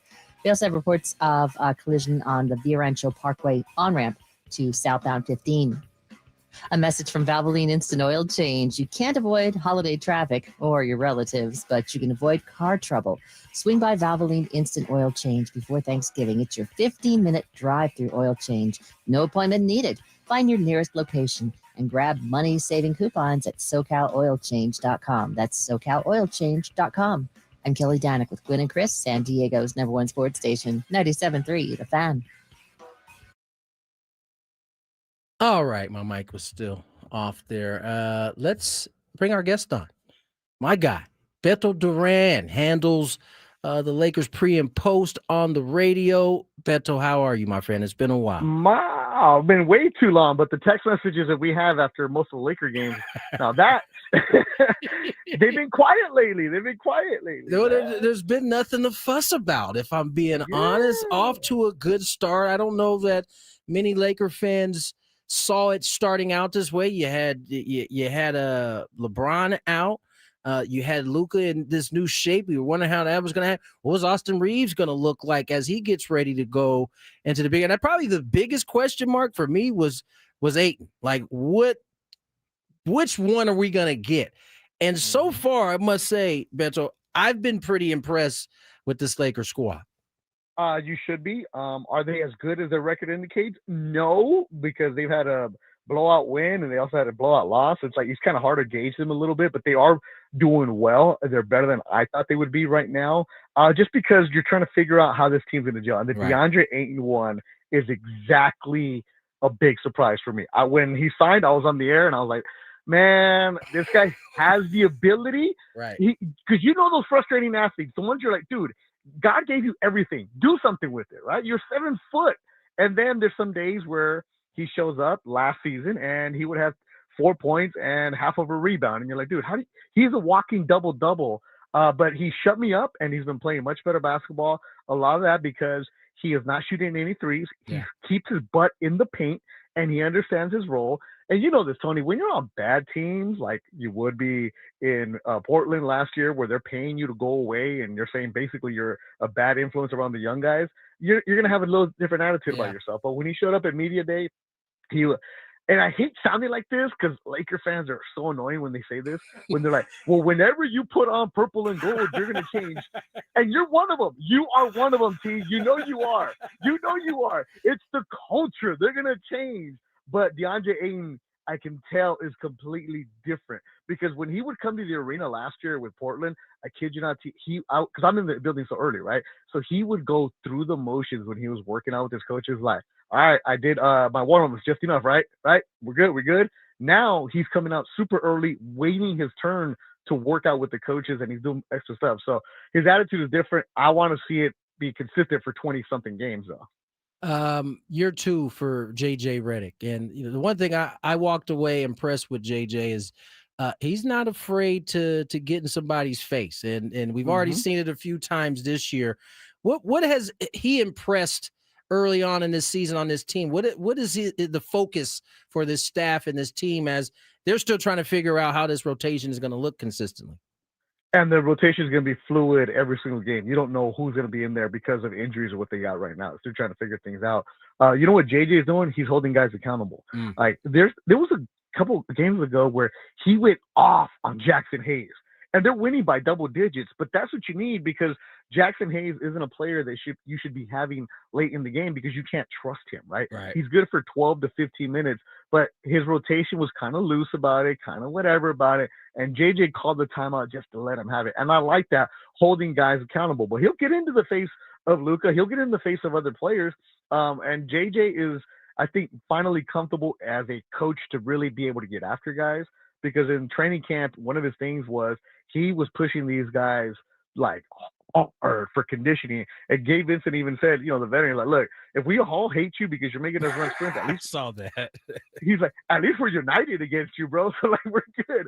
But guys know, and you know this, T, just tell me my role, let me know what time I got to be there, and get out of my way. And he's doing that. Beto Duran joins us here on Gwynn and Chris, handles the pre and post for the Los Angeles Lakers. And Beto, the Hillbilly Mamba has been on one the whole season. He had a little bit of a down spot. He had to miss a couple games due to a growing issue, but he's playing his tail off. He's playing like a dude who wants to max out his contract at the end of the year. I mean, I'm sure the Lakers knew when they offered the 4-year deal it was last year that he was going to turn it down. I read that he actually appreciated that them going through the process, but this is a dude who seems to be coming into his own in a completely different way than I think people thought at the end of last year.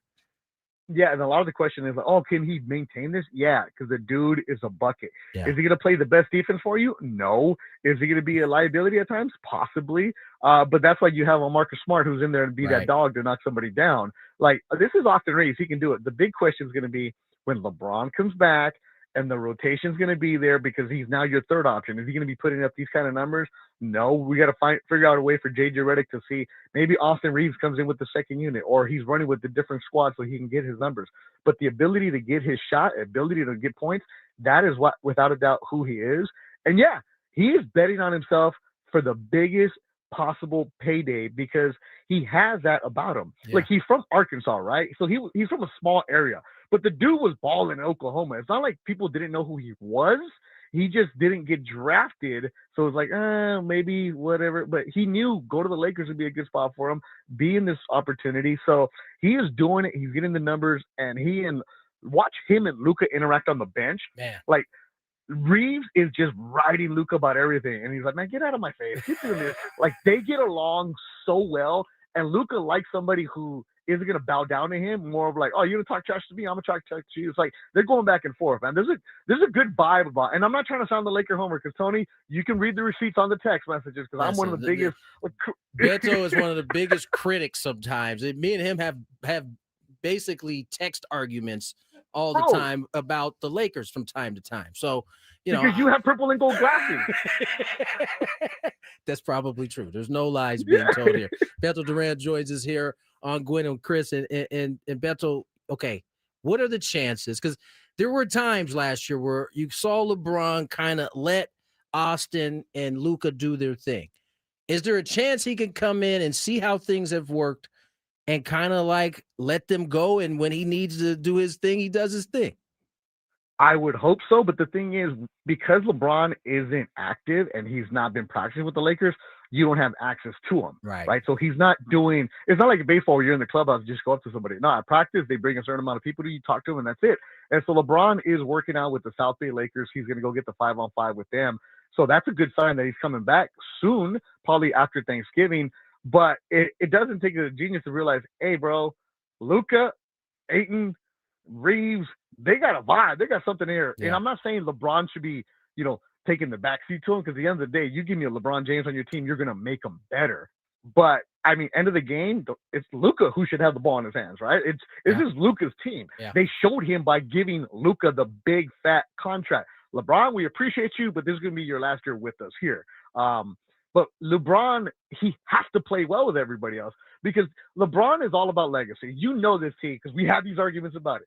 He cares about how he's going to be perceived at the end of his career. And if he comes in and defers to Luka just enough, I'm not saying all of it, but just enough to where these Lakers are competing for a title, it'd be completely different. Now, if he shows up, takes the ball, and it's in his hands all the time, and the Lakers are losing, it's going to be a terrible look too. So this is where JJ Redick is going to earn his check on how to figure out who's going to get what, the rotations, and where they're going to be. One of the things, Beto, I saw JJ Redick spent a lot of the offseason in Austin Reeves' ear about this being just as much his team as it was LeBron's and Luka's. And it's hard not to watch Austin Reeves right now and not think to yourself, he kind of is feeling like this is part of his team right now.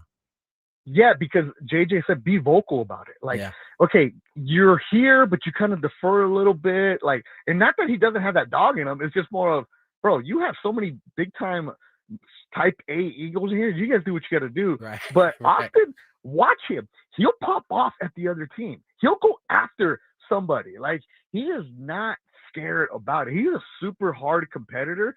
But he said he's been underestimated his entire basketball career, because even where he grew up, he wasn't from the big city. So the big city kids were like, well, who's this guy? And then he would crack them, right? Then he'd go to the state championships, crack them. Like, it's just how he is, but it's always been in him, but he never exuded it.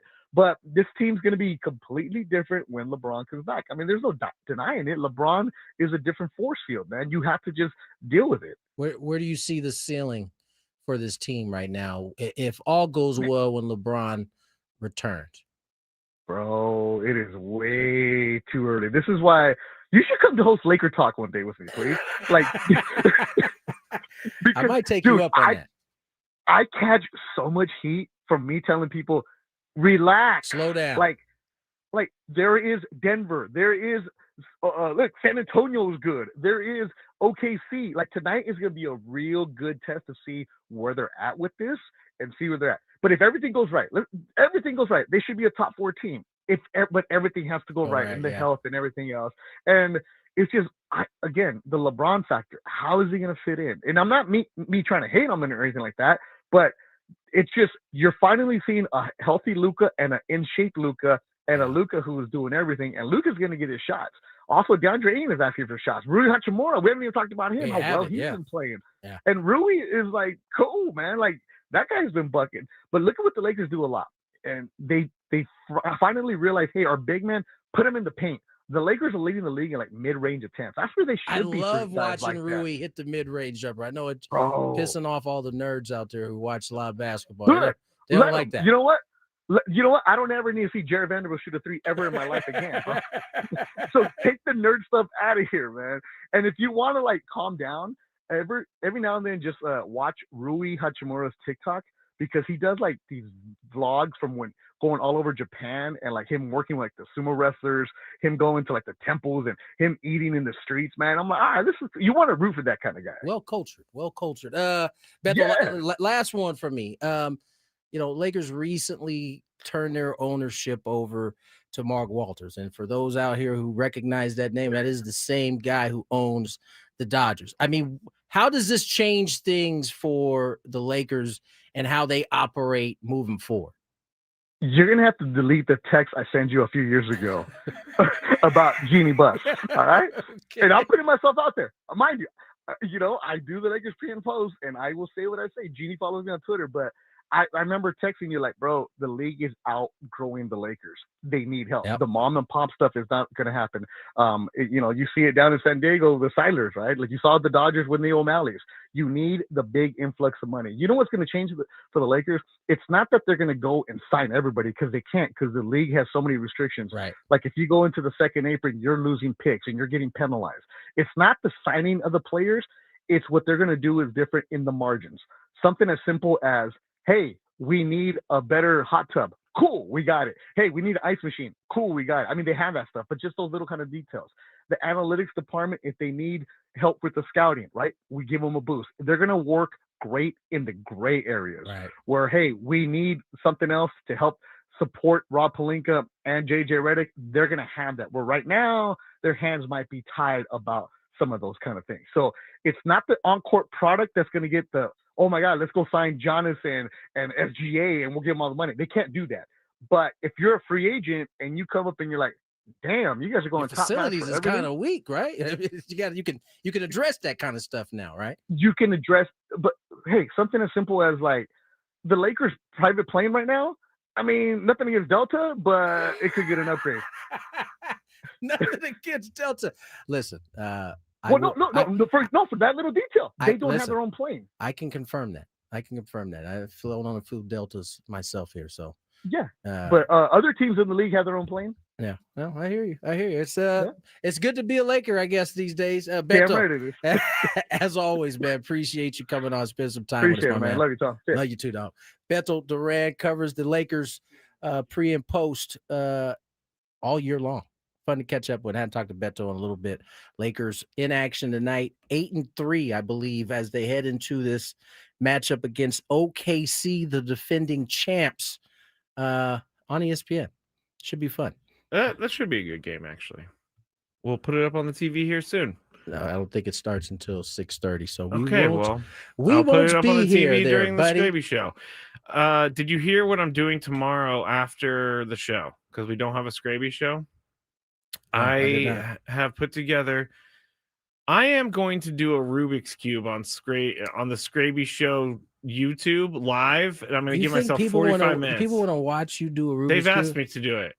They've asked me to do it because it came up a couple months ago because there was a kid who solved it in like 3 seconds. It's so funny you brought up a Rubik's Cube. Out of the blue, my son is like, have you ever finished a Rubik's Cube? I was like, no. And if you do, you'll be the first one in this family to ever do it. Just want you to know that. I'm nervous. I put a 45-minute time limit on myself because I'm not going to sit there for 4 hours. I don't think you're going to be able to do it. I don't think I'm going to be able to do it either. I hope you can. There was a kid who did it in like 3 seconds. And so that's why it all came up. They're like, hey, you should do a YouTube live of you trying to solve a Rubik's Cube. Tell me so I'm not on the airways when you do that. It will be at 5:30 tomorrow at the Skraby Show on YouTube. Let's get to break. 4 o'clock hour on the way. More Gwynn and Chris.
Matt Skraby, Chris Ello out. Good conversation with my man Beto Duran, talking a little Lakers. This is a time where we normally would play Chris versus the fans or Tony versus the fans. Unfortunately, we can't play that today.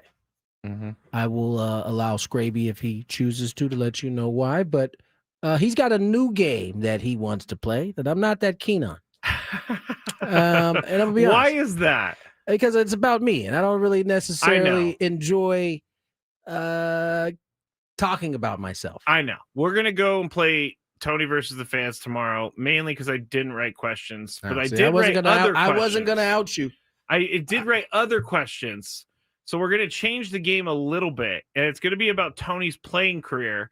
I'm gonna ask him questions about his playing career, and then the caller's gonna guess whether or not they think you know it. Oh, we're actually involving callers on this too. Oh, of course. So we're just gonna kind of play this game and see what happens. Tomorrow we'll be back to Tony versus the fans. All right. Well, before we get into the game, because I don't know how long this is gonna actually. 833-288-0973. And what is the prize you're giving out for this? Oh, the prize is gonna be a good one. It's a Sammy Hagar prize. I know that. Yes, it is. Grand prize, a trip for two to see the Sammy Hagar show in Las Vegas, including 2 tickets to the March 20th show, a 2-night stay at Park MGM, and a $100 gas card. I should say you'll be qualified if you win, not you won't win the grand prize until the end of the month. Sammy Hagar returns to Las Vegas with his Best of All Worlds Las Vegas residency. Get ready to rock with your favorite hits from the Van Halen years, Sammy solo hits, and more, only in Las Vegas is March 11th through the 21st and September 18th through the 26th at Dolby Live at Park MGM. Tickets at Ticketmaster.com. So that's what we're doing there. Real quick, because I didn't see it. Do you know why Amon-Ra St. Brown is apologizing? Yes, I do. Is that a big five? No. What is he apologizing for? He got punched by another player during a game. That player got ejected, but videos come out showing Amon-Ra punching the guy a couple plays earlier. 2 plays earlier. So that's why he's apologizing. I also see that he got into the end zone and did Donald's dance. He did the Donald dance because he was there. I think he's also apologizing about that too. Why is he apologizing? I mean, you don't need to apologize for that. It's he just said a dance. if he offended anyone. Oh, I'm sorry. He must have gotten some mentions. he must have. I can understand the dance because the president was there. So he thought it was cool to point at the president and do a dance. You have to have like elite non-rhythm to do that dance. And Amon-Ra St. Brown probably has rhythm. He probably does, which makes it even more impressive. That's why I would be great at the Donald dance. Yeah, maybe so. All right, let's try this game that you have here, buddy. Yeah, we're just gonna get into it. We have no music, no nothing. No, we're gonna have a bed for the questions. No, if this game is not good, we don't need for a bed. If this game is not good, we are. And by the way, my career isn't long enough for us to do it that many times. We're gonna have like 2 games that we could do. No, I told you tomorrow we're back to Tony versus the fans. Thank you. Because you're not comfortable with this whole thing.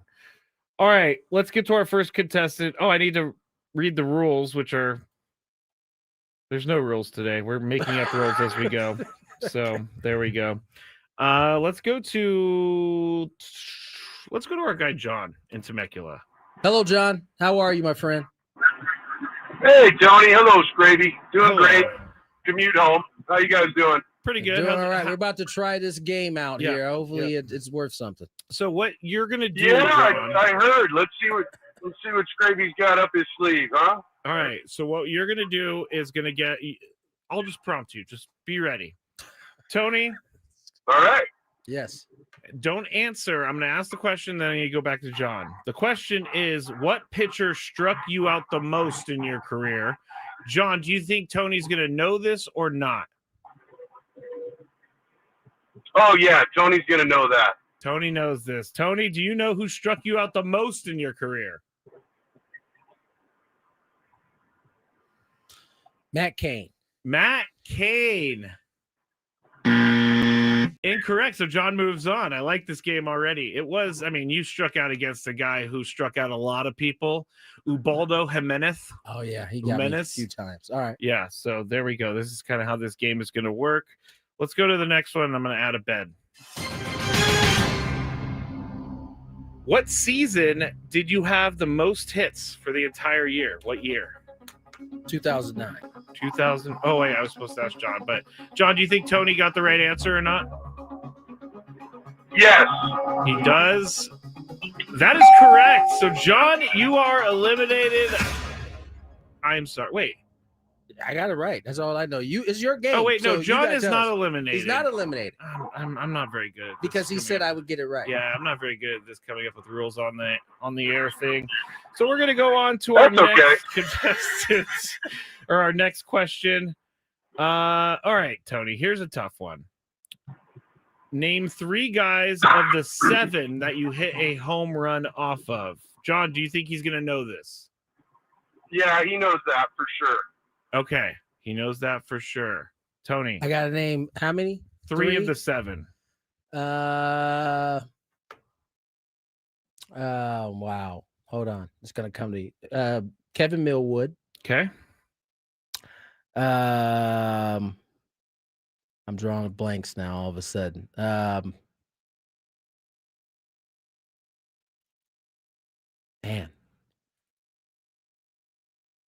Rodrigo Lopez.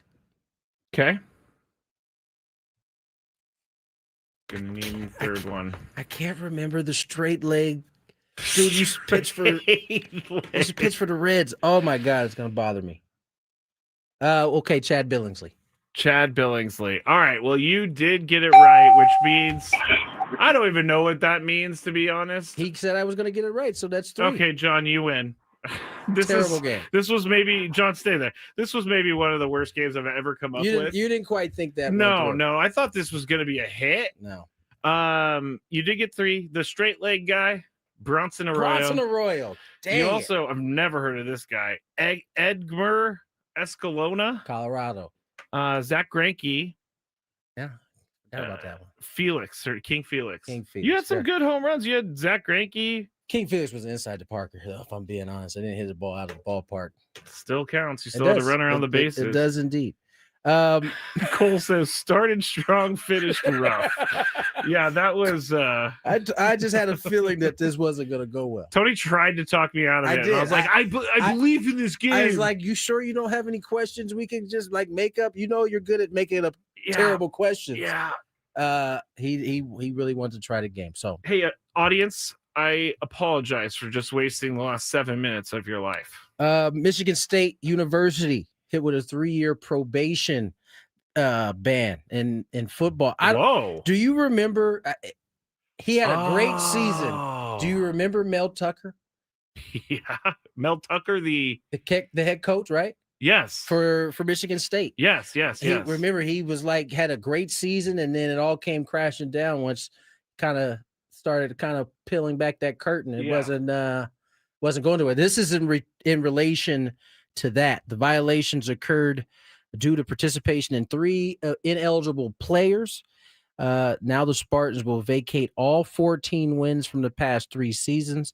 A school spokesperson confirmed that includes all 5 wins last season during Jonathan Smith's first year as a coach.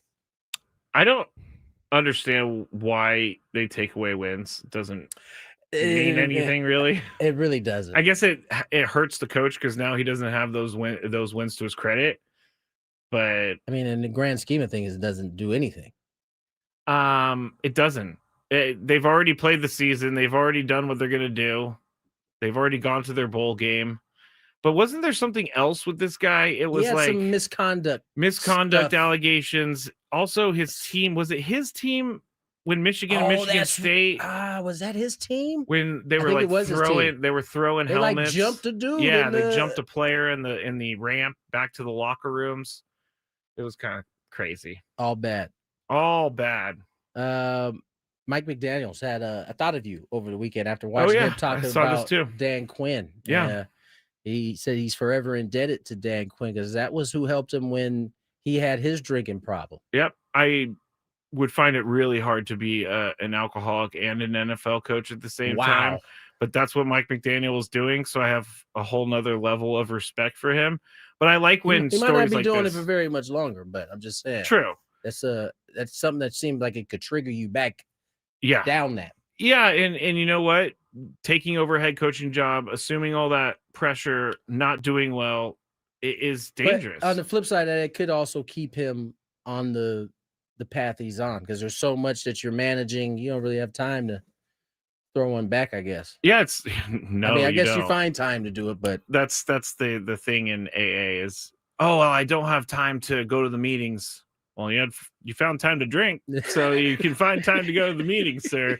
But I like that Dan Quinn was able to help him. I didn't know that about Dan Quinn either, but I did know that Mike McDaniel was sober, and I'm glad that he's doing well, because that would be tough. Not only is he a head football coach, he's also doing it in Miami. Like, there's a lot of temptation everywhere for him. I mean, like 10 years ago, 15 years ago, there was a coach that was kicked off the Miami coaching staff because he was doing drugs at the facility. I forgot about that. Like, insane. Was that 10 years ago?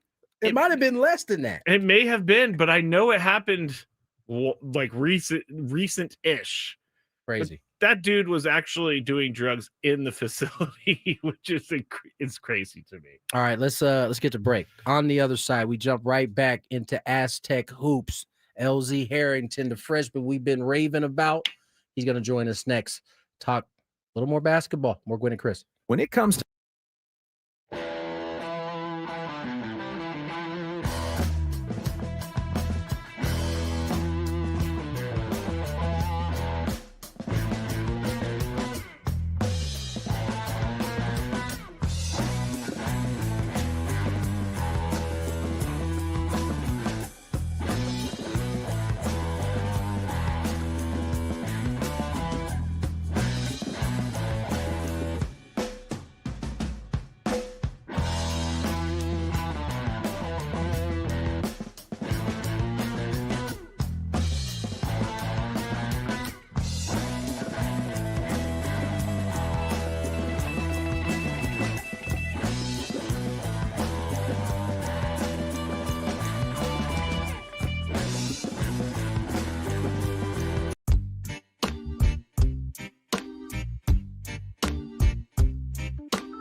we jump right into it?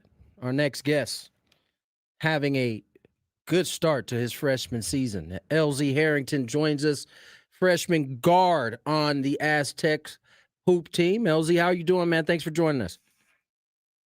Thanks for having me. I'm good. Just got out of practice like an hour ago. Yeah, I'm good. LZ, you guys, you showed up, I would assume. At what point did you get on campus and start to kind of assimilate yourself? Well, we started, I want to say our summer session started July 7th. But me and Tay got here a little early. We got here like June, like the second week of June. So you guys started doing workouts and stuff. We've been here for a minute, yeah. So you guys have been here for a minute. Season starts. You guys are off to a pretty good start. You're getting some good minutes, being able to contribute. What's been your takeaway being on the Mesa for as long as you've been here since June and the start to the season so far? I mean, honestly, it's just been really fun. I think practice every day, like how hard practice is, has prepared me so well for the games. Like it's made the games, I don't want to say easy, but like it feels easy just compared to what I'm used to seeing every day.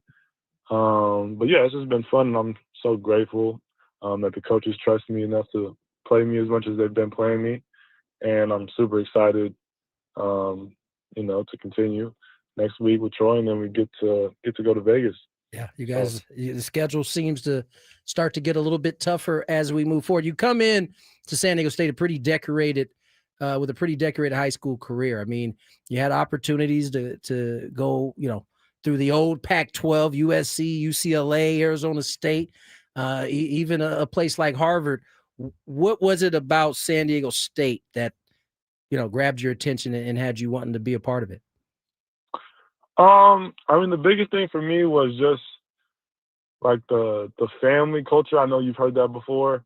It's just like how the coaches and the players treat everybody. Yeah. Like at the end of the day, yeah, we're basketball players, but we're humans first. And so like human stuff that comes up, like they're giving with that, and like it won't affect your minutes or how much they believe in you on the basketball court. Like they understand that we're people first, and they really pour into that aspect of our life. So like that's the biggest thing for me. Talking to LZ Harrington of the Aztecs basketball team here on 97.3 The Fan. And as Tony pointed out, you were very decorated in high school. You were named Max Preps California All-State Teams, CIF Southern Section All-Open Division Team, Trinity League co-MVP. I could go on and on and on. But what are some of your goals now that you're at the college level, and what are you trying to accomplish this year? So I feel like most of my goals right now are team-based because I don't really want to get caught up in like player goals, because that's when you put unnecessary pressure on yourself, in my opinion. So like as a team, I feel like we're so good and we should win the Mountain West and we should go deep in the tournament. Like I don't like my goals as a team are more on my mind than self goals, but like I'd be lying if I said I don't want to be like the freshman of the year in the Mountain West, and like I don't want to go to the NBA, and I don't want to do those things. But like I just think as a team, we should definitely win the last year in the Mountain West, and like I feel like we have the team and we have the depth to go really far in the tournament. So those are my two main goals. Yeah, look, there's no shame in wanting to accomplish those things. I think us Aztecs fans want you to accomplish those things. It generally mean that the team is probably playing pretty well. You guys, as I mentioned, you guys are getting ready to start playing the tougher part of the schedule, right? Troy next week. You move into the players tournament there. You got Michigan, you got Oregon, and perhaps some other tough teams. I mean, how much did that getting a taste of that kind of play when you guys scrimmaged against UCLA there, how much does that come into play in terms of preparing you for that type of competition? You're saying like how much did the UCLA game prepare me? Yeah. Or just these games before? Yeah, I think UCLA, it was really good that we got to play a top team first, because for one, it makes it like it can't get any harder than this. Like that's your mindset, especially not playing a college game before. Right. You play UCLA first, and you're like, okay, this is the best of the best. So that was really good. But honestly, by the second half, by the time I was out there, I was like, it's just basketball. Right. You know what I mean? Like, it helped me realize that just because they're a top team, like, we're still out there playing basketball, and it's the same game. And it's honestly more fun when the teams are good, in my opinion. Like, it brings the best out of you. And so those are games I look forward to the most. And, yeah, I'm super grateful for that UCLA game, and I'm super excited for all the big games we have coming up. You guys were able to kind of dismantle Long Beach State, Idaho State, gave the best effort they could, but you guys pretty much handled them as well. I mean, in terms of how you fit into this rotation and the things that you bring to the table, just talk a little bit about those things. We saw you kind of handle the ball on the break. I saw you finish on the break. What's the strongest part of your game right now, you think? I just think I've been a playmaker my whole high school career, and so I think that's just what I have the most reps at is making plays, whether that's passing or scoring. Yeah, I think that's probably my best attribute. Like, I feel like I'm good at thinking the game and like figuring out what's going to work versus what's not going to work. But I also understand like we have a lot of playmakers on our team too, and so it's not always about that. It's about how can I affect the game on the defensive end, and how can I try to get a rebound? That's something I'm trying to work on. And I'm really learning that there's so many different ways you can affect the game. That you don't need the ball in your hands. Like, you can do so much. And so I think that's another big benefit of me coming to school here, is having to play with a bunch of talented guys. Yeah. Freshman hooper LZ Harrington joins us here. Freshman on the San Diego State hoop team. And LZ, was it difficult when you first got acclimated? And I know coming in that this program is about defense. How was it? Everything you expected when you got on campus, or was it a little bit of shock to the system? I mean, I don't know how to answer that. So, like, I knew, like, people can tell you one thing, but then when you experience it, it's totally different. So, like, I've heard, practices are hard and it's a lot of defense and it's a grind and all that.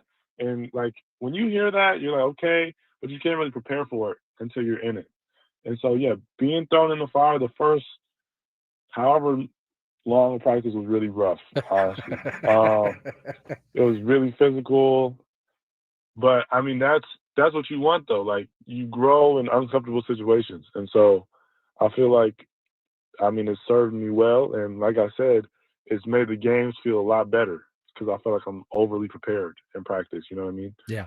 So. Well, listen, you got the Mesa, up in a frenzy. I don't know that we've had a freshman that has gotten everybody this excited as you have, man. We certainly are behind you 100%, man. I want to continue to see you do well. Thanks for coming on and spending some time with us.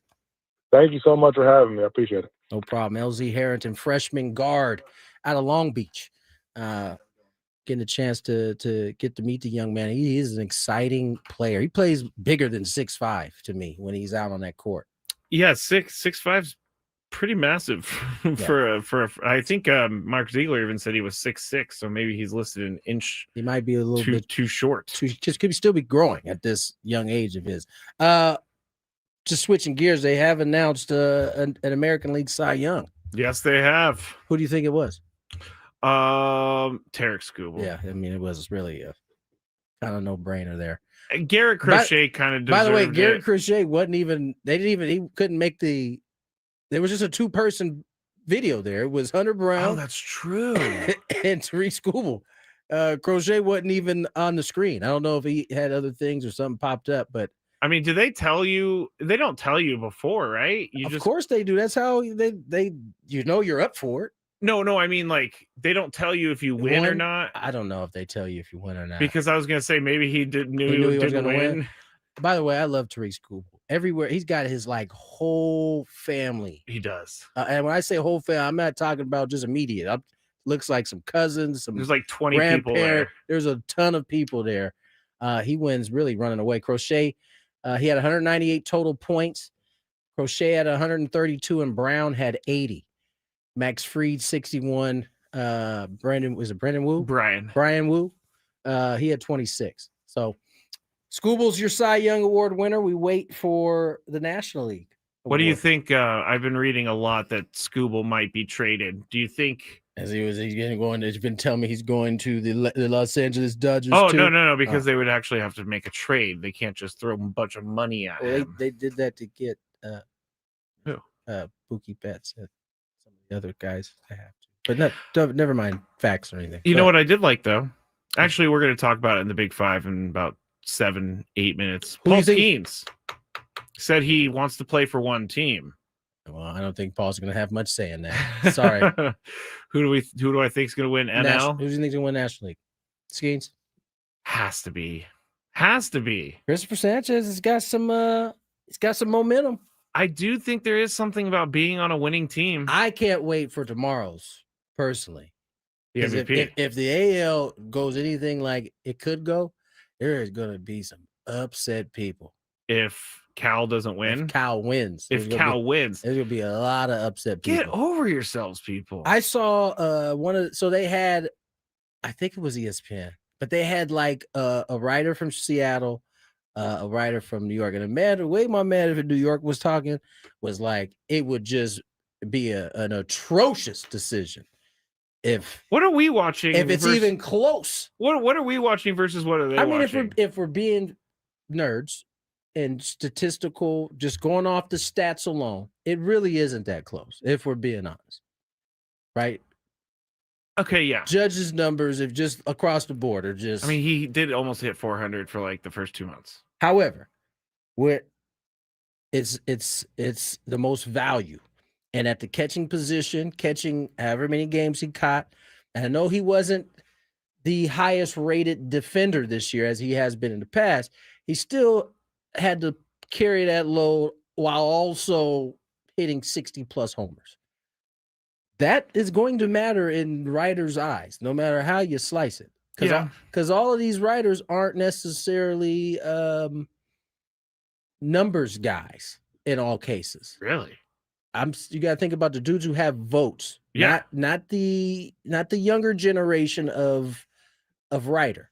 So I mean they're all going to be factoring that stuff in, but I just have a feeling there's going to be some upset folks if it's not Aaron Judge tomorrow. One of my favorite things about the baseball awards season is we get to see who votes for everybody and everything. We do. So we do. Last year we went after the Jackson Merrill people. It's not. You don't have to reveal who you are, that's right? true. That's true. All right, let's get to break. Big Five? On the other Big side? Five. We got a ton in the Big Five, including Paul Skeens. Tony found a funny picture. It's such a guy thing. This picture is it's such a guy thing. Let's get to break. More Gwynn and Chris on the other side.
LZ Harrington was brought to you by David P. Shapiro Fan Hotline.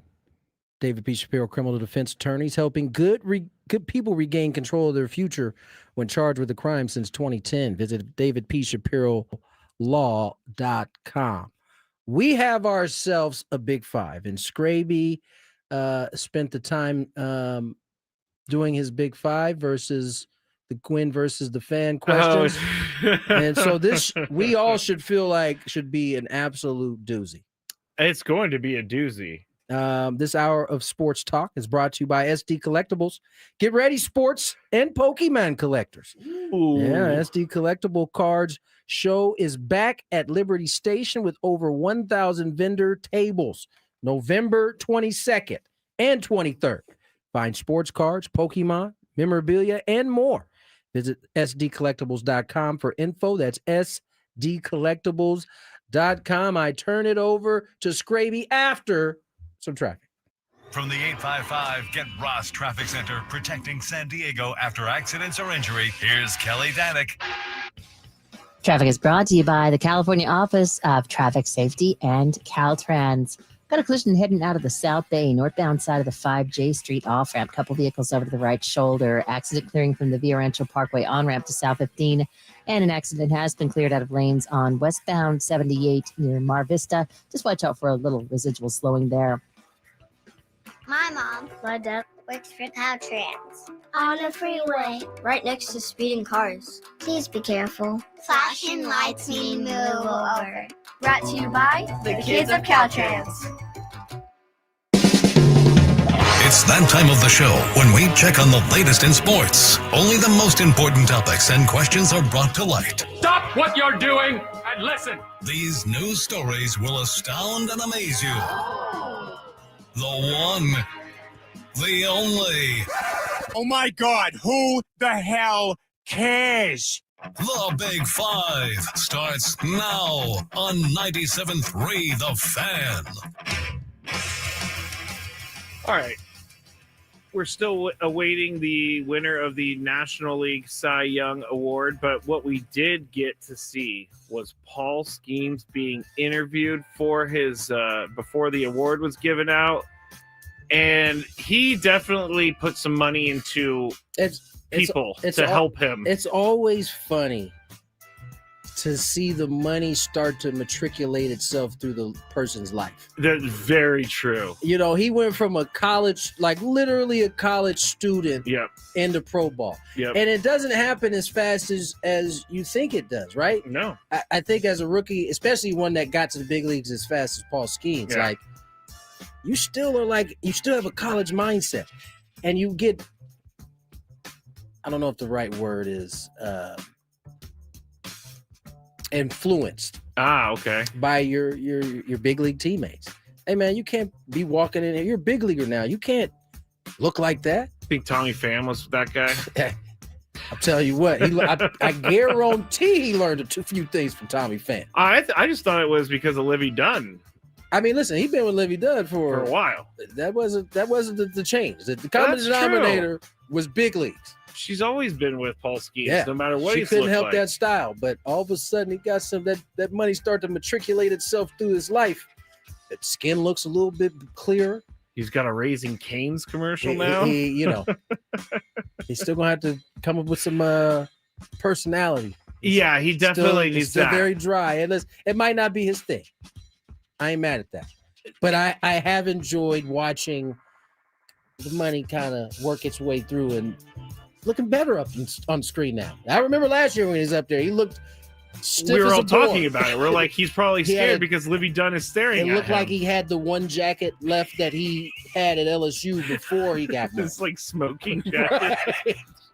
Right. Today he looks like, oh, I've been here before. I'm make sure I look. You know, a lot of times what happens too is you see yourself on TV for the first time, and you see the jokes. Like, damn. I'm gonna have to do better. I'm not gonna make a big deal about it, but next time I show up, I'm gonna show up correct. And he did. He did. I ain't mad. There was another. Tony showed me this, and I put it on our Gwynn and Chris Instagram. Just go to Instagram, Gwynn and Chris, and it's on the story.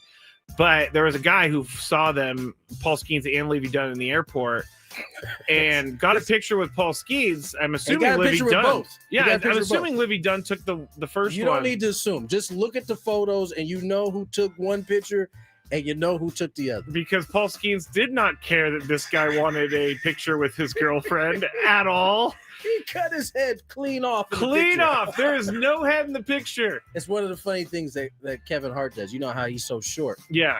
He purposely, like, if you take a picture with him and you're taller than him, like a lot taller, like most people are, he's making sure he is centered in the camera at all times.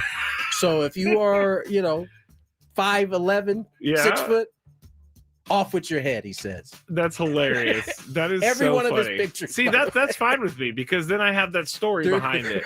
But I think Paul Skeens just was like, I don't care. Just click. That's exactly right. And this guy, I mean, it is a little weird to ask to take a picture with someone's girlfriend in the airport. Yeah.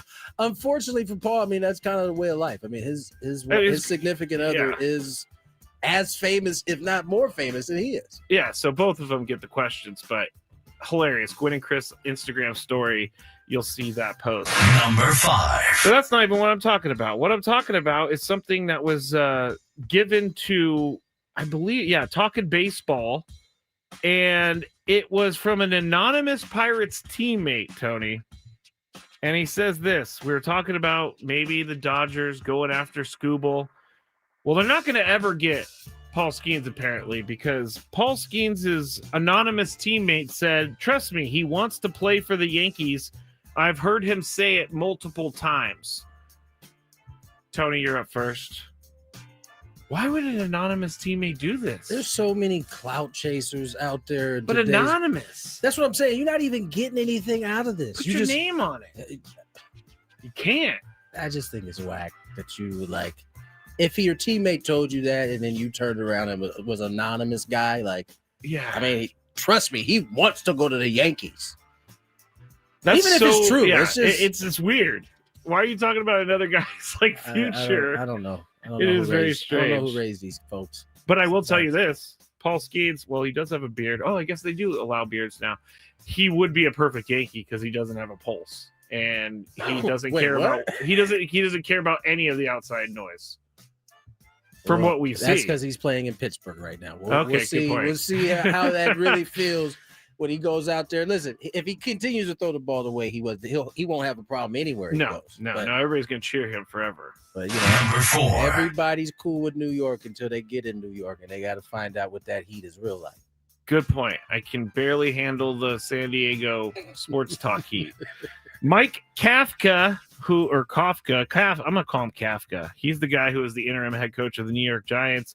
He made his first big decision. He has made a change to the quarterback depth chart, and Jameis Winston is going to start if Jackson Dart is unavailable Sunday against the Packers at home. The breakout rookie remains in concussion protocol, and the expectations he's not going to clear the protocol in time to play this weekend. Winston moves ahead of Russell Wilson, who started the first 3 games this season and then served as Dart's backup when he came out of the game the other day. So I'm up first. Is Russell Wilson done? I mean, I guess the writing's on the wall. I don't know why they would put Jameis Winston cannot be better than Russell Wilson. I just can't. I can't go there. I just don't think. Why can't you go there? Because Jameis Winston's been the emergency quarterback all year. There's a reason that he's the emergency quarterback. He's just been the third string quarterback. That's the emergency quarterback. Is it? Yeah. You have to designate someone as emergency quarterback. Emergency quarterback. Is Russell Wilson done? I figure he'll go to one other place, but I think he's coming close to the end here. I think he is. Tony? Yeah, it pains me to say it. I think he is coming up towards the end. I don't want it to be that way. But it looks like that. It does. He hasn't looked good outside of one of the starts he had this year. He didn't look good in the backup moments when Dart left concussed again. For the fourth, well, he's been checked 4 times this year. Right. We don't know exactly how many he's had. At least one, because I think that Jameis is going to do fine. I don't think that he's not capable of being a better backup than Wilson is right now. So Don't have much of a choice because Dart's not coming back right now. Not right now. No, he should probably sit out one game. Number 3.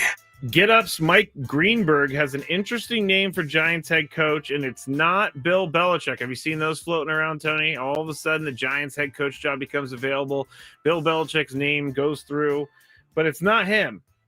Here's what Mike Greenberg said. You got Malik Neighbors, you got Jackson Dart, you got Abdul Carter, and a bunch of other good players. That's going to be the most desirable job for coaches out there. And I'm just going to throw a name into the conversation. Mike Tomlin. End quote. Tony, do you think it's time for a change of scenery for Mike Tomlin? No, not until we see how this project goes. I mean, it's probably one of the better teams he's had in a little bit, at least offensively. Defenses does look like they're starting to pick up the pace a little bit. They are. So, no, I don't think it's time. I don't see Mike Tomlin as that type of guy anyway. He seems like a very loyal individual. Now, if the Steelers aren't going to be loyal to him, which it doesn't seem like. It seems like even though the noise was pretty loud to move on from Mike Tomlin, that is not what they did. True. That's probably why Pittsburgh is always in a good spot because they have smart people and they kind of let them do their thing. But I think the owner element is. I would, if I'm Mike Tomlin and I just watched Brian Dable get fired and the GM stay, and that GM's then going to be able to hire me.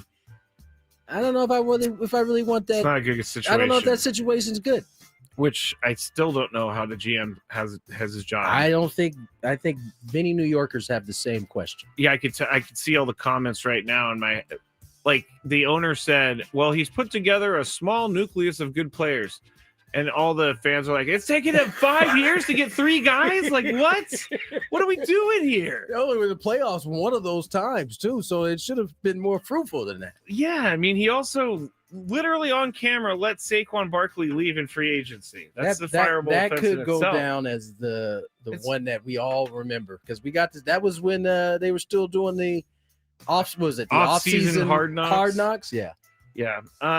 Do I think it's time?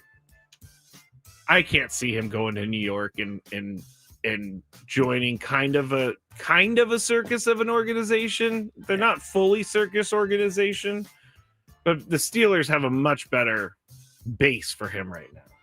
Number 2. Philadelphia Eagles cornerback Jair Alexander has stepped away from football to focus on physical and mental recovery from off-season knee surgery, a league source told ESPN. The Eagles placed him on the reserve retired list today and activated quarterback Jacorian Bennett from injured reserve. Alexander informed the team of his decision Tuesday, the day after their win against the Packers on Monday Night Football, a former team of his, a game he did not attend. There's also reports that he is considering stepping away from the game completely and retiring. So this is a total Skraby question here. Should you be able to reverse this trade? Because the Eagles traded for him at the deadline, got him, has not played a game with the Eagles, and now he's stepping away to deal with some stuff. So my question is, if you're the Eagles, should you get recourse for it? And the answer is it's never going to happen. But yeah, I think so, Tony. Why? Because maybe the Ravens knew something that the Eagles didn't know. Maybe they knew he was going to step away or something. So they got some draft picks for it, and then he did. But what if they didn't know? Well, that pokes a hole in my theory. It pokes a hole in my whole thing, Tony. But I think that if a guy gets traded to a team, you give up draft picks, and then immediately he decides that he might retire, there's got to be some recourse. That's part of the risk of making a deal. You don't know what's. I guess you know what you think you're getting, but you don't know what you're actually getting. I guess. I mean, I know you're right. It just feels weird to me. It's one of those tough luck situations, right? I mean, Eagles are an organization that above board. They do their homework. Yeah. Now consider this was a last minute deal. Maybe they took a flyer. What kind of picks they give up, by the way? Like 6th and 7th rounders. So it wasn't like a huge Eagles prize. stockpile those type of picks too. So I don't know. I don't think I think when you are making a trade, there is risk that comes along with it. This is part of it. I don't think it happens often where a guy's like, I need a mental break. Yeah. But you are playing football, and we just saw what happened to the young man in Dallas. Like these mental health situations, Marshawn Kneeland, can spiral out in ways that you can't imagine. So, let's hope Jair Alexander gets himself back ready and get that Bart first, and then you worry about the football after. But I don't think there should be any recourse. You get what you get. You made a good point, though, with I think he's obviously doing the right thing, step away and focus on his mental health and recovery from knee surgery, because you're right. Marshawn Kneeland should be a reminder that sometimes you just shouldn't push through it. Step away. Yeah. Number 1. All right. Justin Turner has been released by the... No, he wasn't even on the Mets. Anyway, 12 years and 1,416 hits. I don't know what's happening. Was he released? No, I think he was on the Cubs last year. Anyway, I got this from John Heyman. Let me just read his tweet. Yeah, go ahead, dog. 12 years and 1,417 hits after the Mets released him. Justin Turner, now 40, would love to keep playing. He's here in Las Vegas to play in the MLB golf event. He says it's up to the other 30 clubs. If he does call it a career, Tony, how will Justin Turner be remembered? Are we going to forget completely about Justin Turner in 30 years? Justin's a really, really good ball player. I don't think Padre fans are. Oh, no. He's going to be firmly implanted in our head. He's going to be in the black men conversation of Padre killers. Oh, yeah. Young Gomes can go in there as well. For sure. I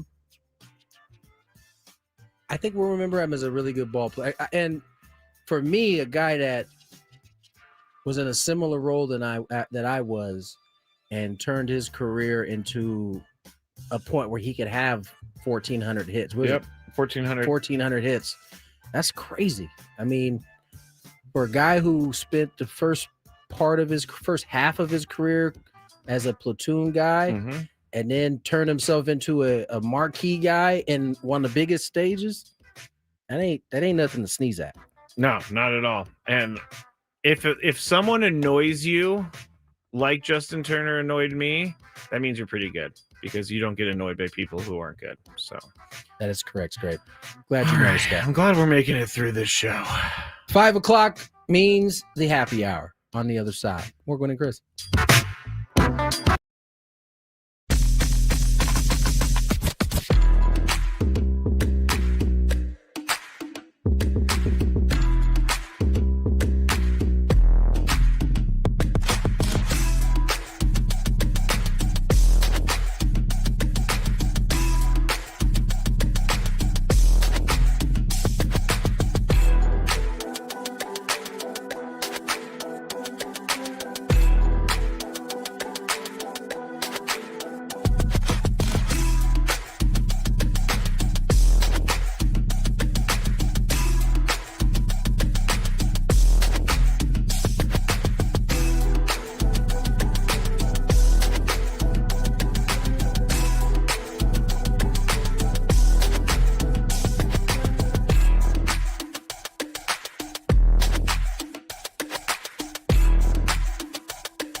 Welcome in, Tony Gwynn Jr., Matt Skraby, Chris Ello out. 5 o'clock is here. We have ourselves a National League Cy Young winner, and it was not an upset. Paul Skeens. Unanimously. Don't know why I clicked the applause. I don't know why either. I was about to say, much to the chagrin of Skraby, and then he hits the clap button. So maybe he's excited about it. It's not a chagrin anymore. I was only chagrinning when he beat out Jackson Merrill for Rookie of the Year. Chagrining him all year, every time he threw the baseball well. I'm gonna have to stop chagrining. Yeah, we've been trying to tell you that for a long time. He's very good. He's really good. He won it unanimously. And Scooble won American League. My man Skeens. Sometimes I forget Skeens is from California. You wouldn't think that just initially. But it had his significant other, Livy Dunn, next to him. Yes. Family, room full of tumblers. It looked like he had one on the table. I'm not sure if it was his brother on the left or not, but he had one. And it's always fun to look at the people around. Oh yeah, and how uncomfortable they are. They're like, do I move? Do I smile? Should I do something? It was almost like somebody told me, if you blink, it's over. It's over. He's going to lose the award. He barely moved any piece of his body at all. I really appreciated that Paul Skeens has his name Paul on his Tumblr, which he legitimately did have. I again commend Paul for his step up in just presentation now. Everything was great. He's a big leaguer. He is a big leaguer now. For sure. Didn't get to play it for you earlier, but Bob Nightingale upset quite a few Padre fans with some words he had on foul territory. Well, they got so many backloaded contracts where they've lost money the last few years. When you talk to GMs around the land, they say these guys are in big time trouble. They're losing money even though they're back in the place. So you can't trade Manny Machado. You can't trade Xander Bogaerts. Tatis's contract, as big as it is actually movable. I don't think they'll trade him this winter, but I think at some point, you talk to GMs, at some point you're going to have to move him. You're going to have to get rid of one of these big contracts. You're not moving Darvish, you're not moving Musgrove or Machado or Bogaerts. He's a guy that's actually still has value, even with that big contract.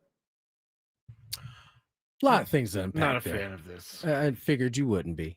Nobody wants to hear that Fernando could be on the block. Now, mind you, this is Bob. This is Bob's kind of opinion on what he's been hearing. Yes. Around. Few things.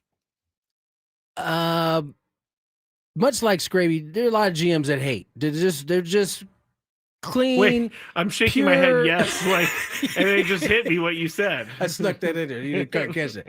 Much like Skraby. There are people that they're just gonna hate. You know what I'm saying? I would like to know which GMs these are, because based on what we see, there's a lot of GMs that don't know what they're doing or talking about. Good for that point. matter. So, I'm just saying. I told you earlier that owners probably are not happy with the Padres in terms of what they spend in the quote unquote type of market they are in. But I'm sure there are a lot of GMs that hate that AJ is outthinking them in a lot of ideas that they would help them in their situation. He's a former GM, but I know one guy who doesn't like it. Samson. He don't even think he's a GM. I think he was just worked in the front office. Maybe he was the GM, but yeah, he has some issues with. So Fernando's contract with AJ right now is totally team friendly. What does he have on his remaining on his contract? Remaining, he has there's a lot of money remaining. How many years does he have left? Let's see, 1, 2, maybe 9. 9 years remaining. This coming year, $20 million, 21 rounding up, 26 next year. Following year, 2028, 26, and then for the rest of the contract, it goes up to 36.7 for a good 6 years. Yeah. And that will be when that kicks in, he'll be 30. He'll still be in his prime.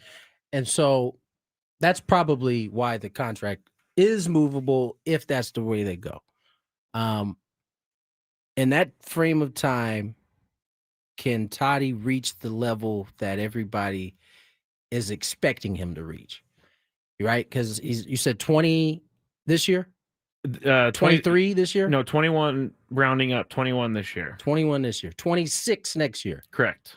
2027 is 26. And then 36 in 2029.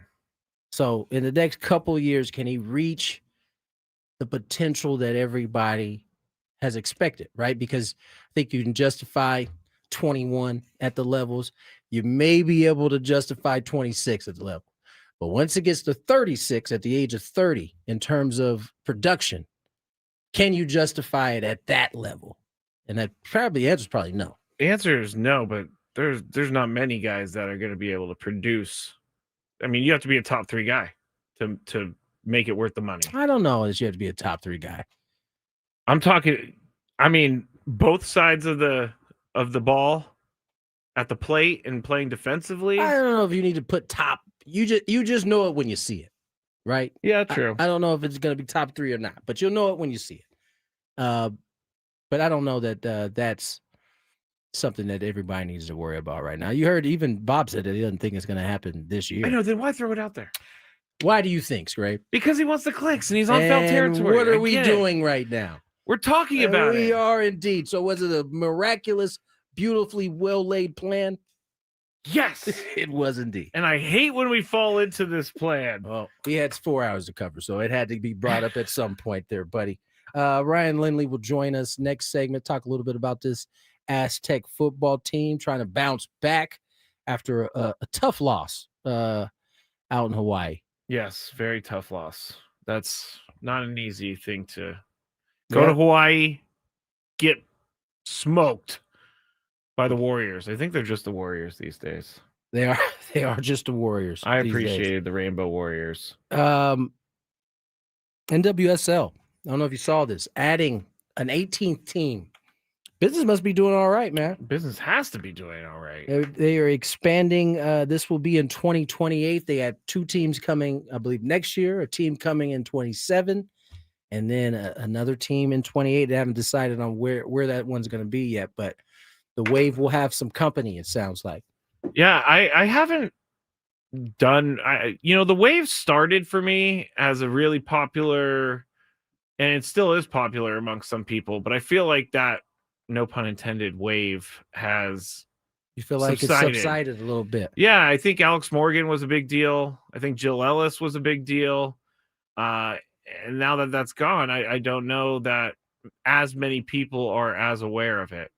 That might be a good point. I mean, certainly having, I think there was 2 Olympians on that squad when they first start, 3, because Shaw became one a little bit later. So, I mean, those are definite draws when you have those type of players.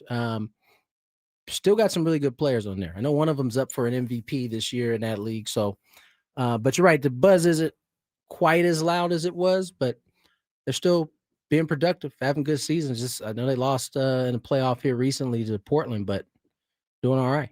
Yeah, I need to go to one of those games. I've heard they're really fun.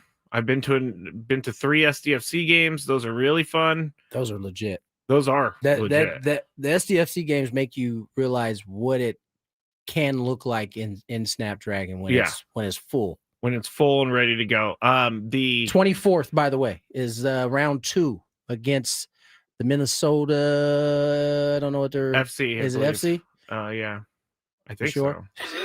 It's Minnesota. I know that. I almost said the Wild, but that's the hockey team. They'll be at Snapdragon on the 24th. So round 2 will have a couple of weeks in between now and then, but another home game for SDFC. I mean, that's huge. It is huge. They completely bucked the United FC. United FC. Okay, Minnesota United. Yeah. The SDFC completely bucked the kind of the San Diego curse of playoffs. Like, you get in there and you have a great season, you choke, and then you end up losing to the AC. They dominated their game 3. They definitely did. That was fun. I don't know how we're gonna handle, like, if they get to the championship game. I mean, it's gonna be interesting because they got a shot, man.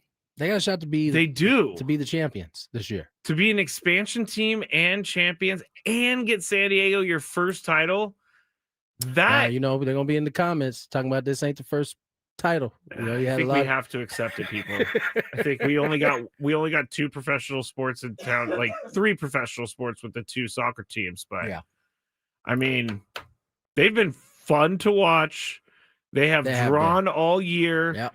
They have they have a huge fan base, like hardcore fans that go to every game, watch every game. I love the chanting, not the bad chanting, but the good chanting. That group over there, they got it rocking, man.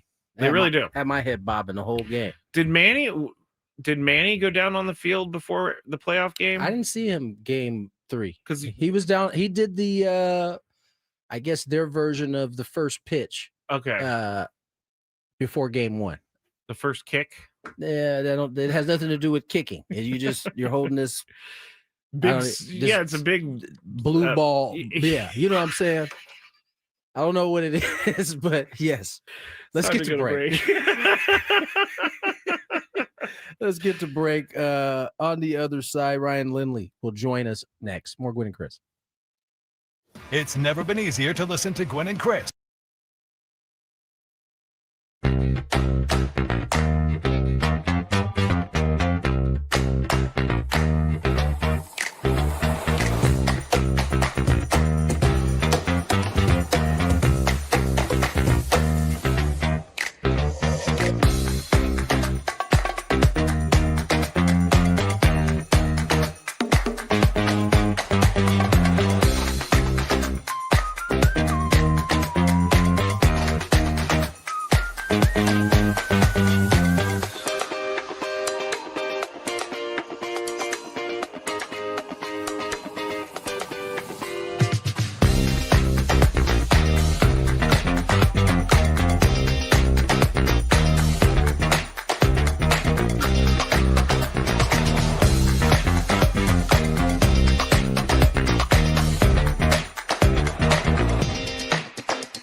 coming up soon.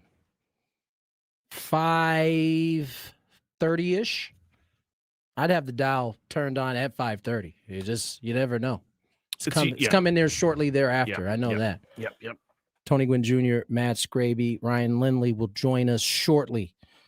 Talk a little bit about this Aztec football game. Ryan, of course, is the senior offensive analyst.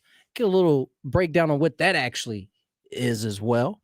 But Aztecs coming off a tough one. They go down Hawaii. They had it really all in front of them, and they still do. They still have it all in front. But that certainly kind of poked a hole in the whole idea of maybe a playoff appearance being something of reality. Yeah, I think so. I think Chris talked it way too much into existence. He often does. He often does. He goes too far. He often does. And the whole time, I think I'm usually thinking something like, "Oh man, you're co-signing, but you're also like, I feel like this is too much." Yeah. To think that they were going to go to Georgia, and he was looking up the travel time in a car. It's one thing to think, okay, they could face off at Georgia, but then to take the extra step of looking up times of flights, travel, what it's going to take to get there, driving directions for Kirk Kenny. I mean, Chris doesn't go out of his way a lot. So him going that far tells you everything you need to know about how excited he was about the Aztecs. For sure. It is unfortunate that one loss can take him out, but that's what we're looking at. That's that. And by the way, I just saw, I almost called him out his name. I'm not going to do that. Paul Feinbaum.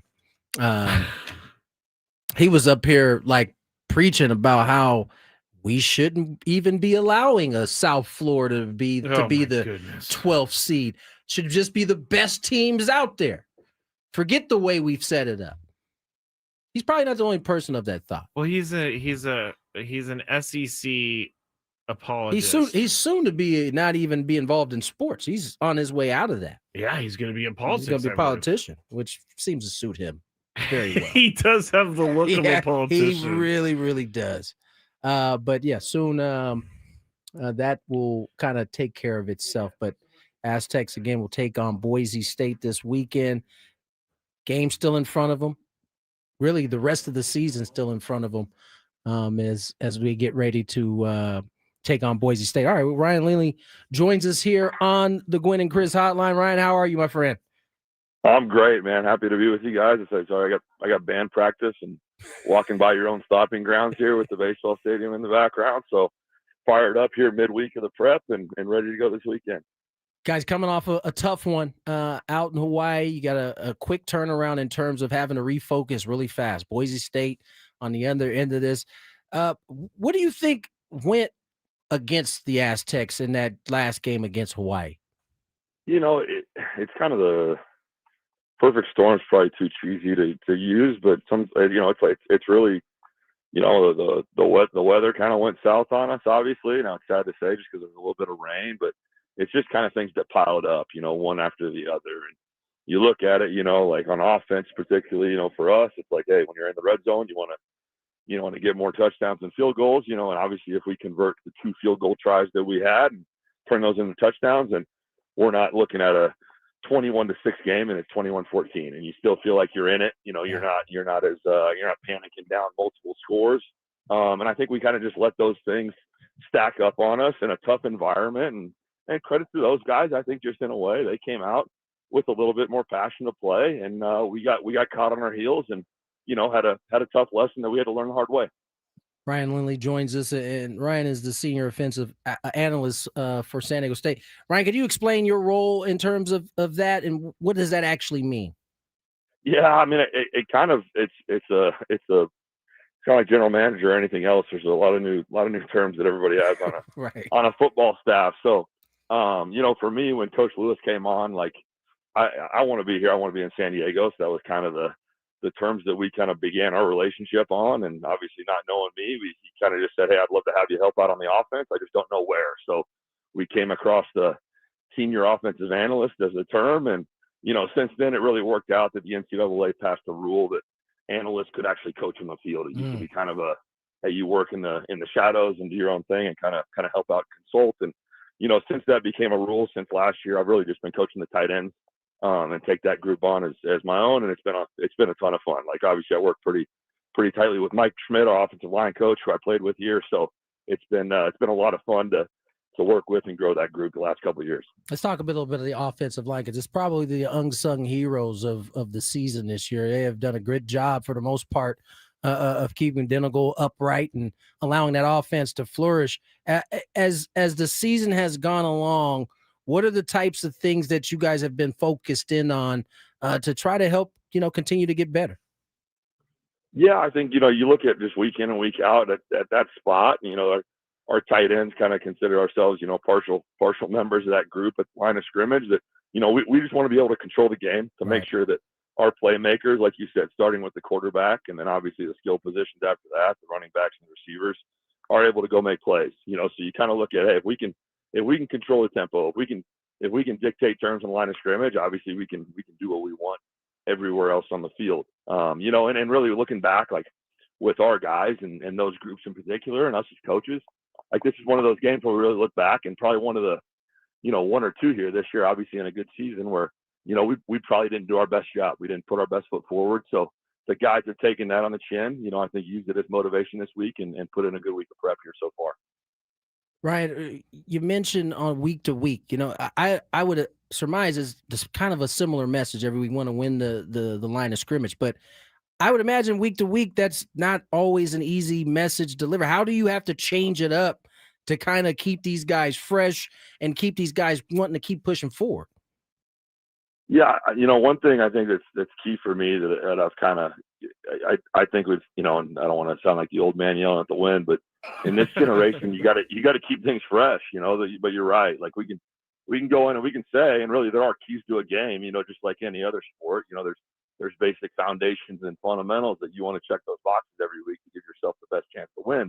But I do think you got to give the guys something fresh every week. And, Coach Lewis does a great job of that, keeping our guys engaged with something new motivationally. And, each week we show those guys that as a complete unit and a complete team. But I think for me, really, it's just posing a new challenge to my guys every week with who you're going to play. Obviously for us, it's the defensive ends and linebackers in particular. And, just kind of talk through guys.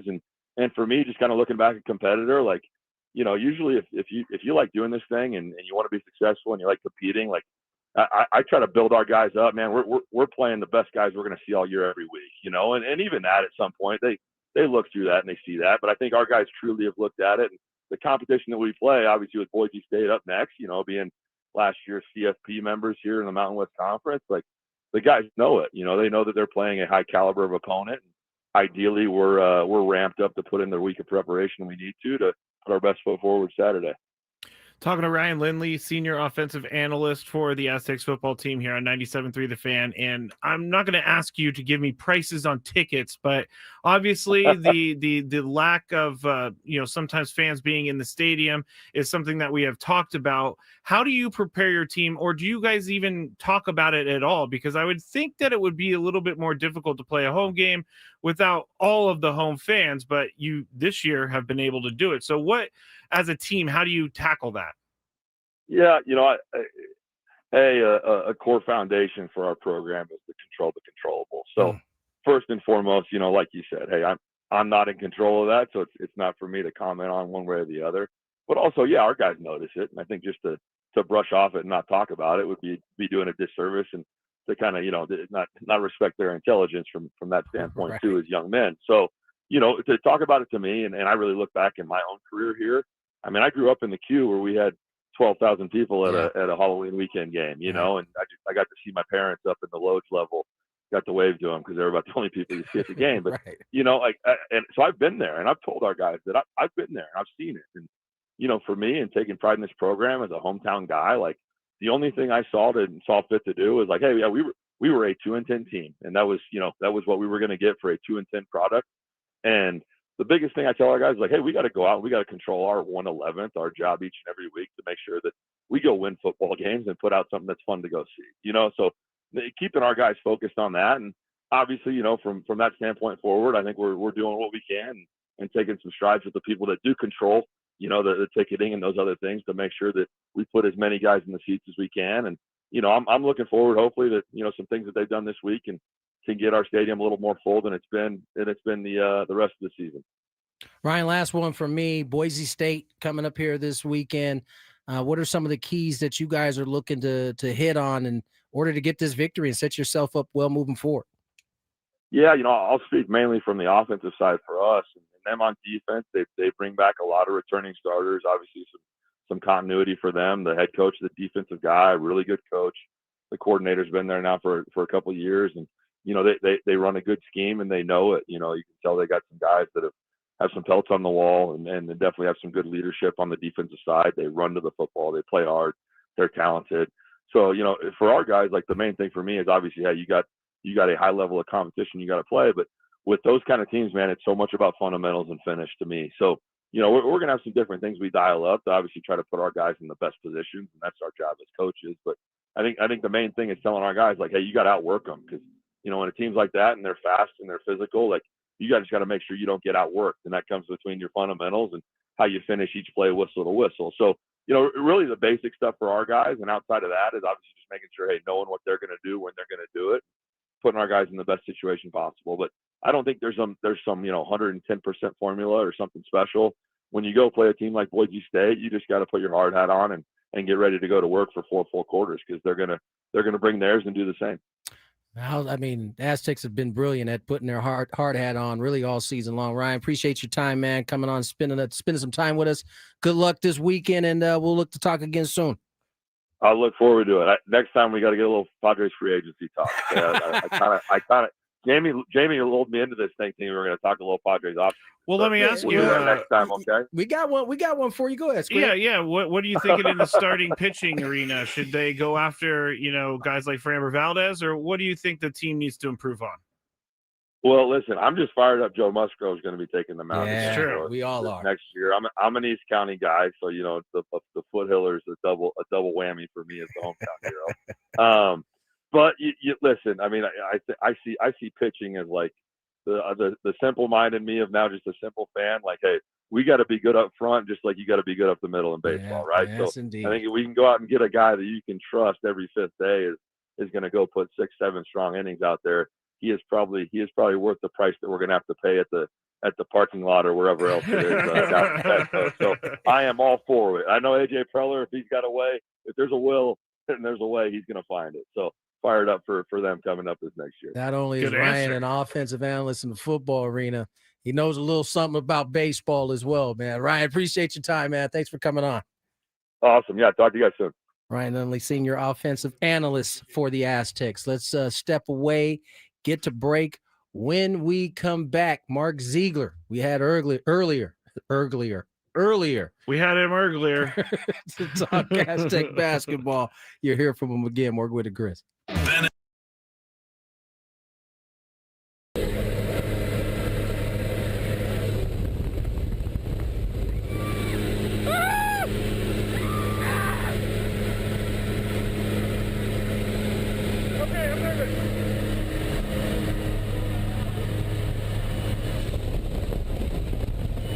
Stay low. Hands on the heart.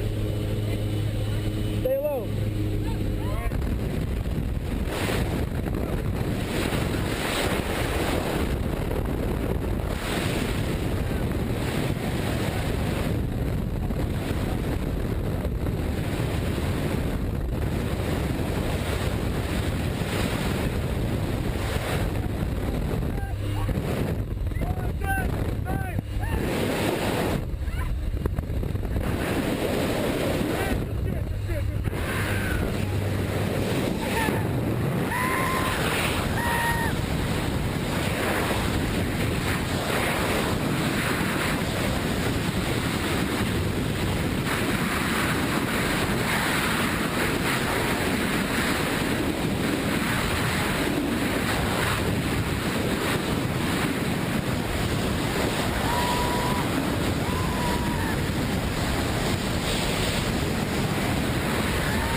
Oh, you idiot.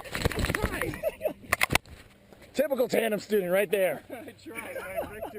I wrecked your good job, buddy. Fun, huh? You need help with anything?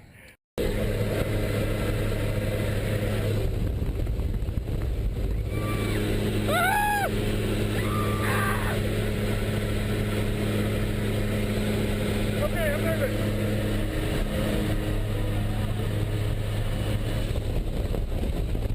Stand up, stay low. Hands on the heart. Stay low.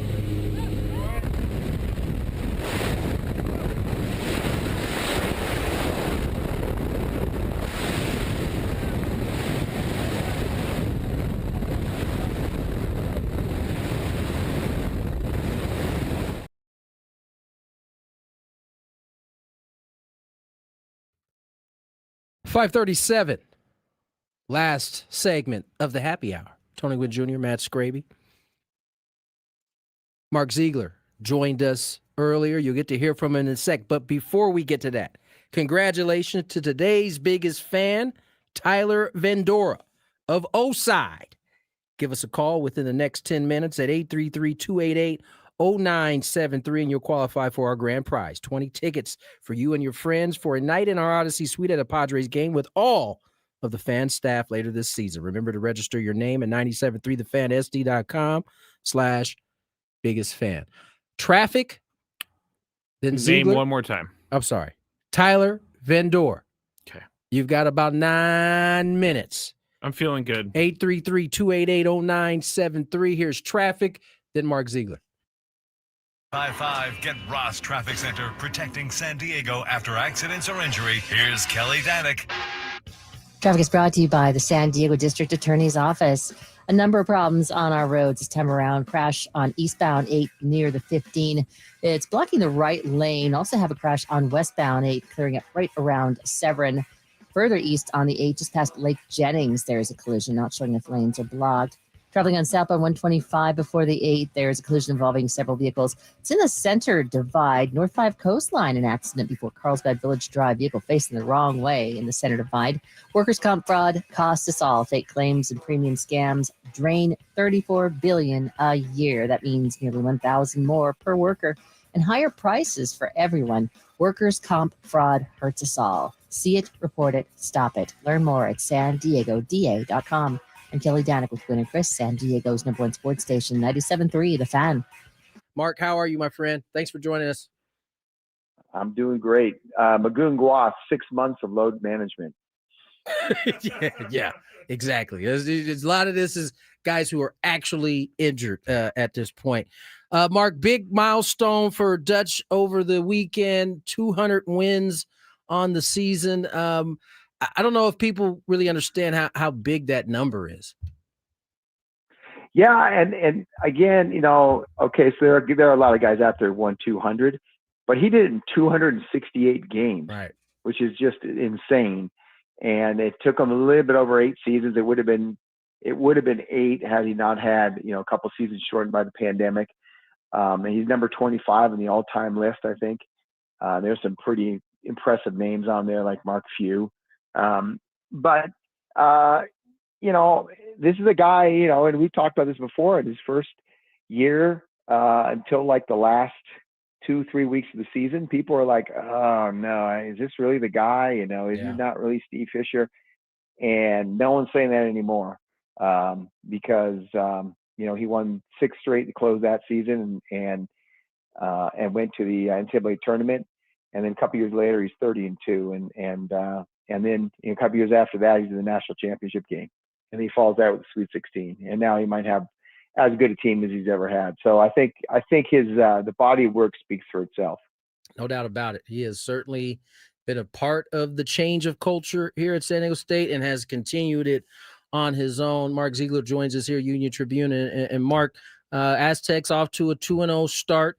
Won by almost 40 the first game, a little bit kind of sluggish game the second time around. What's been your takeaway through the first 2 games? Yeah, I mean, I think they've looked all in all pretty good, considering that, the biggest piece, literally, Magoon Guas, is not out there yet. And and Reese Waters didn't play in the first game. And, Reese Waters and Magoon have never played together in a game. And so that's something that, people kind of have to wrap their head around and get used to. But I think they're really right on schedule. Their practices, their arc of improvement at this time of year is so far ahead of last year and ahead of a lot of years that I think if they keep improving, their starting point was so high that they're just going to keep going up. Their ceiling is going to be pretty high. So I think so far everything's on schedule. They're going to get a little bit tougher test now in Troy coming up here next week. Troy probably should be 5-0 coming in here, and they're statistically and according to the metrics better than Idaho State and Long Beach State. And obviously the big test is going to be Michigan on November 24th at the Players Only Festival in Las Vegas.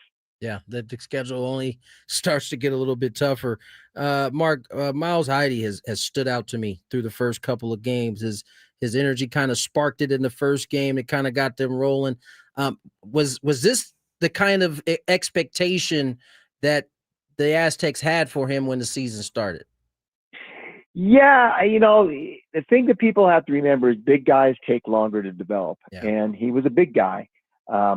Brian Dutcher, when they recruit big guys in high school, they're not looking at the product in front of them. They're looking at, well, what kind of feet do they have? What kind of work ethic do they have? What does their shot look like? What does their frame look like? Can they put on more weight? And he kind of checked all those boxes. And then it's just a wait. Now let's wait 2 seasons and see what he looks like. Well, now we've waited 2 seasons, and we're starting to see what they envision for him. I mean, you mentioned energy. He's really, really been energetic. I think his knees bothered him a little bit last year, and he's a lot healthier this year, so I think that helps. But it's just the natural maturity. The fact that he, which showed me a lot. He's a confidence guy, right? When he doesn't play well and he doesn't have good confidence, he has bad body language, and he just kind of down in the dumps. And when his confidence is high, which it is right now, he really plays well. I mean, you can tell his confidence is high because he took a 3-pointer in the first half and missed, and then he took one in the second half. Usually guys who have questionable confidence, they miss that first one. They're like, no way am I taking another one. He took another one, and I think that was a really positive sign. I don't think they always want him taking threes, but that was positive, just showing that he has a lot of belief in himself, and I think that's what you're going to see the difference with him this year. Talking to Mark Ziegler here on 97.3 The Fan about the Aztecs basketball team. We're going to have LZ Harrington on the show a little bit later, so we're excited about that. And I was reading through his bio, and I didn't realize how accomplished he was in high school and how many other schools really recruited him and tried to get him to go to their school. But he chose the Aztecs, started in his first 2 games great. What are the expectations for him this year as a freshman? Well, he's a freshman, so no one's going to, overhype him, I think. It's just everything is gravy type thing in a program where freshmen really don't play a lot typically. But I can tell you, I've talked to some NBA people, some scouts, and they already have their eye on this guy. And it's not the stat line. It's just how he carries himself on the floor. He's 6'6", he's long. He doesn't get rattled. And I think one of the big things was in the Long Beach State game, they play a lot of real pressure defense, kind of like San Diego State having, a former San Diego State assistant, Chris Acker, as their head coach. And he had no problems against the pressure. Just took the ball up, look for somebody open, initiate the offense. And some of the passes he made were so high end for a freshman that it got some people's attention, trust me. And one in particular there was a fast break where he threw over the top. He had one dribble and without hesitation went over the top, over the entire defense to Farrell Compton streaking for a dunk. That's a play they've worked on in practice. It's part of their system. They get it in practice, but no one had really done that in a game in last season or so far in this one. And his first true game, he does it. And that tells you the kind of upside he has. I think they're quietly really, really excited. I think you're going to see his playing time really spike up. Particularly watch for end of games. I think you might see him on the floor in crunch time in close games. Mark Ziegler joins us here to Union Tribune. And Mark, I don't know if they're going to be able to keep this one bottled up very much longer. I mean, all the things you said stand out watching him. And that was the thing I noticed most is he didn't seem like a freshman when he was out on the floor, and his impact was felt despite the stat line being not something that jumps off the page at you.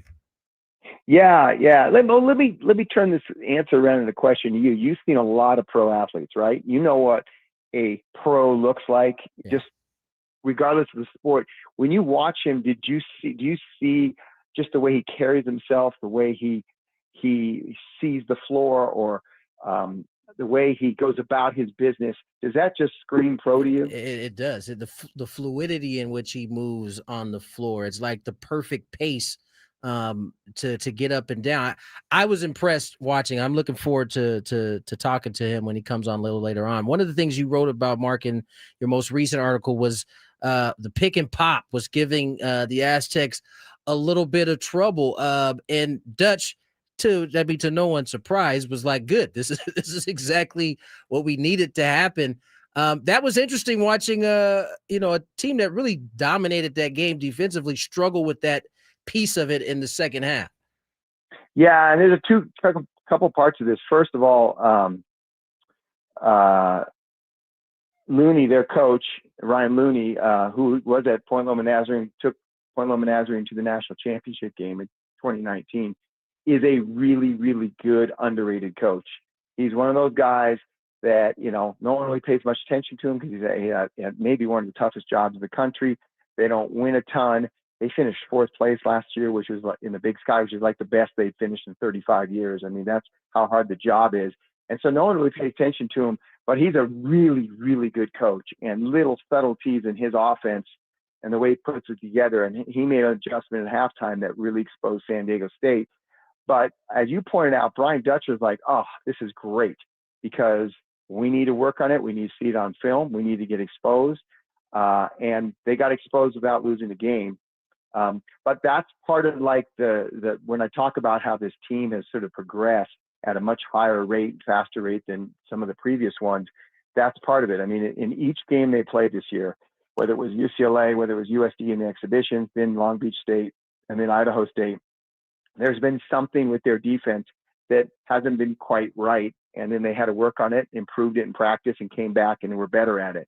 And so this is sort of the next progression and next step in that, trying to read, okay, is the guy on the screen or is he going to set it and then pop?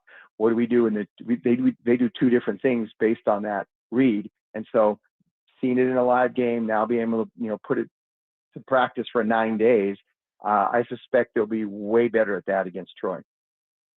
Talking to Mark Ziegler here, SDUT on 97.3 The Fan, and I'm going to ask you about another Mountain West team. That's Boise State, because they started the year against Hawaii Pacific. They lost to Hawaii Pacific, and I'm just wondering, like, is that a terrible loss, or is it just one of those things that happens throughout a season? Because I saw a lot of people freaking out that they lost to Hawaii Pacific, and it's going to affect their rest of their season. Well, from a metric standpoint, it has no effect because Division II games and below don't count in the metrics. Only Division lucky for them. But it is on the team sheets when the NCAA tournament committee is looking at your body of work, and there it is right at the top is a loss to a D2 team. Even worse, this is a D2 team picked 7th in its conference. So it wasn't like, oh, this has been one of the best. It's not like Cal State Dominguez Hills, which was a Final Four team in Division II last year and has a bunch of guys back. It's not that. And so I think that was the cause for alarm. Plus, they had quite a bit of travel to get there. However, I think so it really, they can recover from that. They can go on and win a bunch of games and everyone will forget about it. But I think the bigger issue is if you lose to a D2 team like that at home, you probably have some bigger problems. Yeah. And maybe you're not as good as everyone thought you're going to be. And so I think that's the bigger problem. And you saw that, for example, with UNLV, they lost to Tennessee Martin in their opener. Awful loss at home, right? 300 RPI, a 10-palm team. And so you think, well, they can get over that. They come out, they blow out Chattanooga in their next game. And you think, okay, it's behind them. And then they come out last night and they give up 102 points and lose by 9 to Montana. And that, the Tennessee Martin loss alone didn't sink them, but it was a sign of, okay, there's some problems here. And then it reared its head against Montana. Now you got 2 of those, and they're going to have to win the conference tournament go to the NCAA tournament, and we were 3 games into the season. I think for other reasons is you just don't want the teams in your own conference to be losing those type of games. It only weakens what the conference looks like. Mark, last one for 100%. Me. You talked about the schedule getting, tougher, starting with Troy next week. And we had earlier talked about how deep this roster is. To this point, there's been no signs or reasons for Dutcher to look to trim this rotation. But as you start going through these games, at what point does a head coach start to reevaluate rotations and things of that nature? Well, I think you'll see it when they play Michigan if it's a close game, right? Okay. And they get into 8 minutes to go, and it's a 1 or 2 possession game. I think you'll really start to see who's playing well that day, but also who's been playing well in the last few weeks, and those guys be on the floor. I don't think you have to worry about. I don't think he's going to worry about feelings as much then. Right. But that said, it's 3 games, and likely you'll play 3 in 3 days. That's also true. Yeah. You could lose that first game and win the next 2 and really come out of that tournament looking pretty good, as opposed to throwing all your eggs in one basket, winning that first game, and then not being exhausted for the next 2 and losing those 2. So usually in these situations he will play a deeper roster, even if some of the guys aren't performing at the same level as the frontliners, just because he wants to get through the 3 days. Yeah. So I'm not sure that will be a really good gauge. I think the Arizona game will definitely be a good gauge because Gwynn should be fully up to speed by then. They'll have 10 games under their belt, and they should have a good sense of where everyone fits. Right now, it's really up in the air, and you have like we just talked about with Elsie. I mean, he's coming. I mean, He is really starting to improve. But then, whose minutes get trimmed? Is it going to be Taj DeGorville, the starting point guard? Is it going to be Sean Newman? Is it going to be B.J. Davis? You don't have enough minutes to go around, and Dutch has been very open about that. He goes, I don't have enough minutes. Someone's not going to be happy. The key to this team is going to be, do we pout or are we all in this together? Yeah, no doubt. Mark, as always, man, appreciate you coming on, spending some time with us. Yeah, my pleasure. I'll talk to you guys. Shout out to Mark Ziegler, always on point. Shout out to Beto Duran. He was on point. LZ Harrington on point. Ryan Lindley on point. But we're going to leave you with this one. Scotty B. Boris. I shouldn't say Scotty B because I don't know what his middle name is, but Scott Boris is at it again. Remember last year we got to the winter meetings and he was like being this poet, like spitting poetry. Yeah. He's at it again. He was quoted a couple times. The Pete Alonso one in particular, he decided to go full P power. And I'll let you hear what I explained when Matt reads it here. From Mike Puma, Scott Boris on Pete Alonso, quote, "There's no doubt Pete's pursuers are primed to pay the power piper. Pete picked a perfect period to play preeminently at a primary position. A playoff parched plethora will pounce to participate in the polar plunge." Now listen, there's no chance that this was just by chance. No. He put this together. He's just having fun. He clearly is a dude who has a lot of time on his hands and is just having the greatest time ever. He decided to put together a wordsmith salad there of peas. Just ridiculous amount of peas, and he was popping his peas. You know what he does? He sits at home and counts his money and comes up with stuff like this. Winter meetings are about to get hot. meetings. But I said the winter meetings are about to get going. Scotty B's getting warmed up. Oh, what is he gonna have? Like a what are those poetry slams? I know he's gonna be another pretty rich off season for him, as my guess. Yeah, probably. Back at it again tomorrow. Skraby and I short show. I don't know who the Thursday night game is. I'll know who it is tomorrow though. No idea either. Chronicles up next. Chronicles up next. You guys have a good night.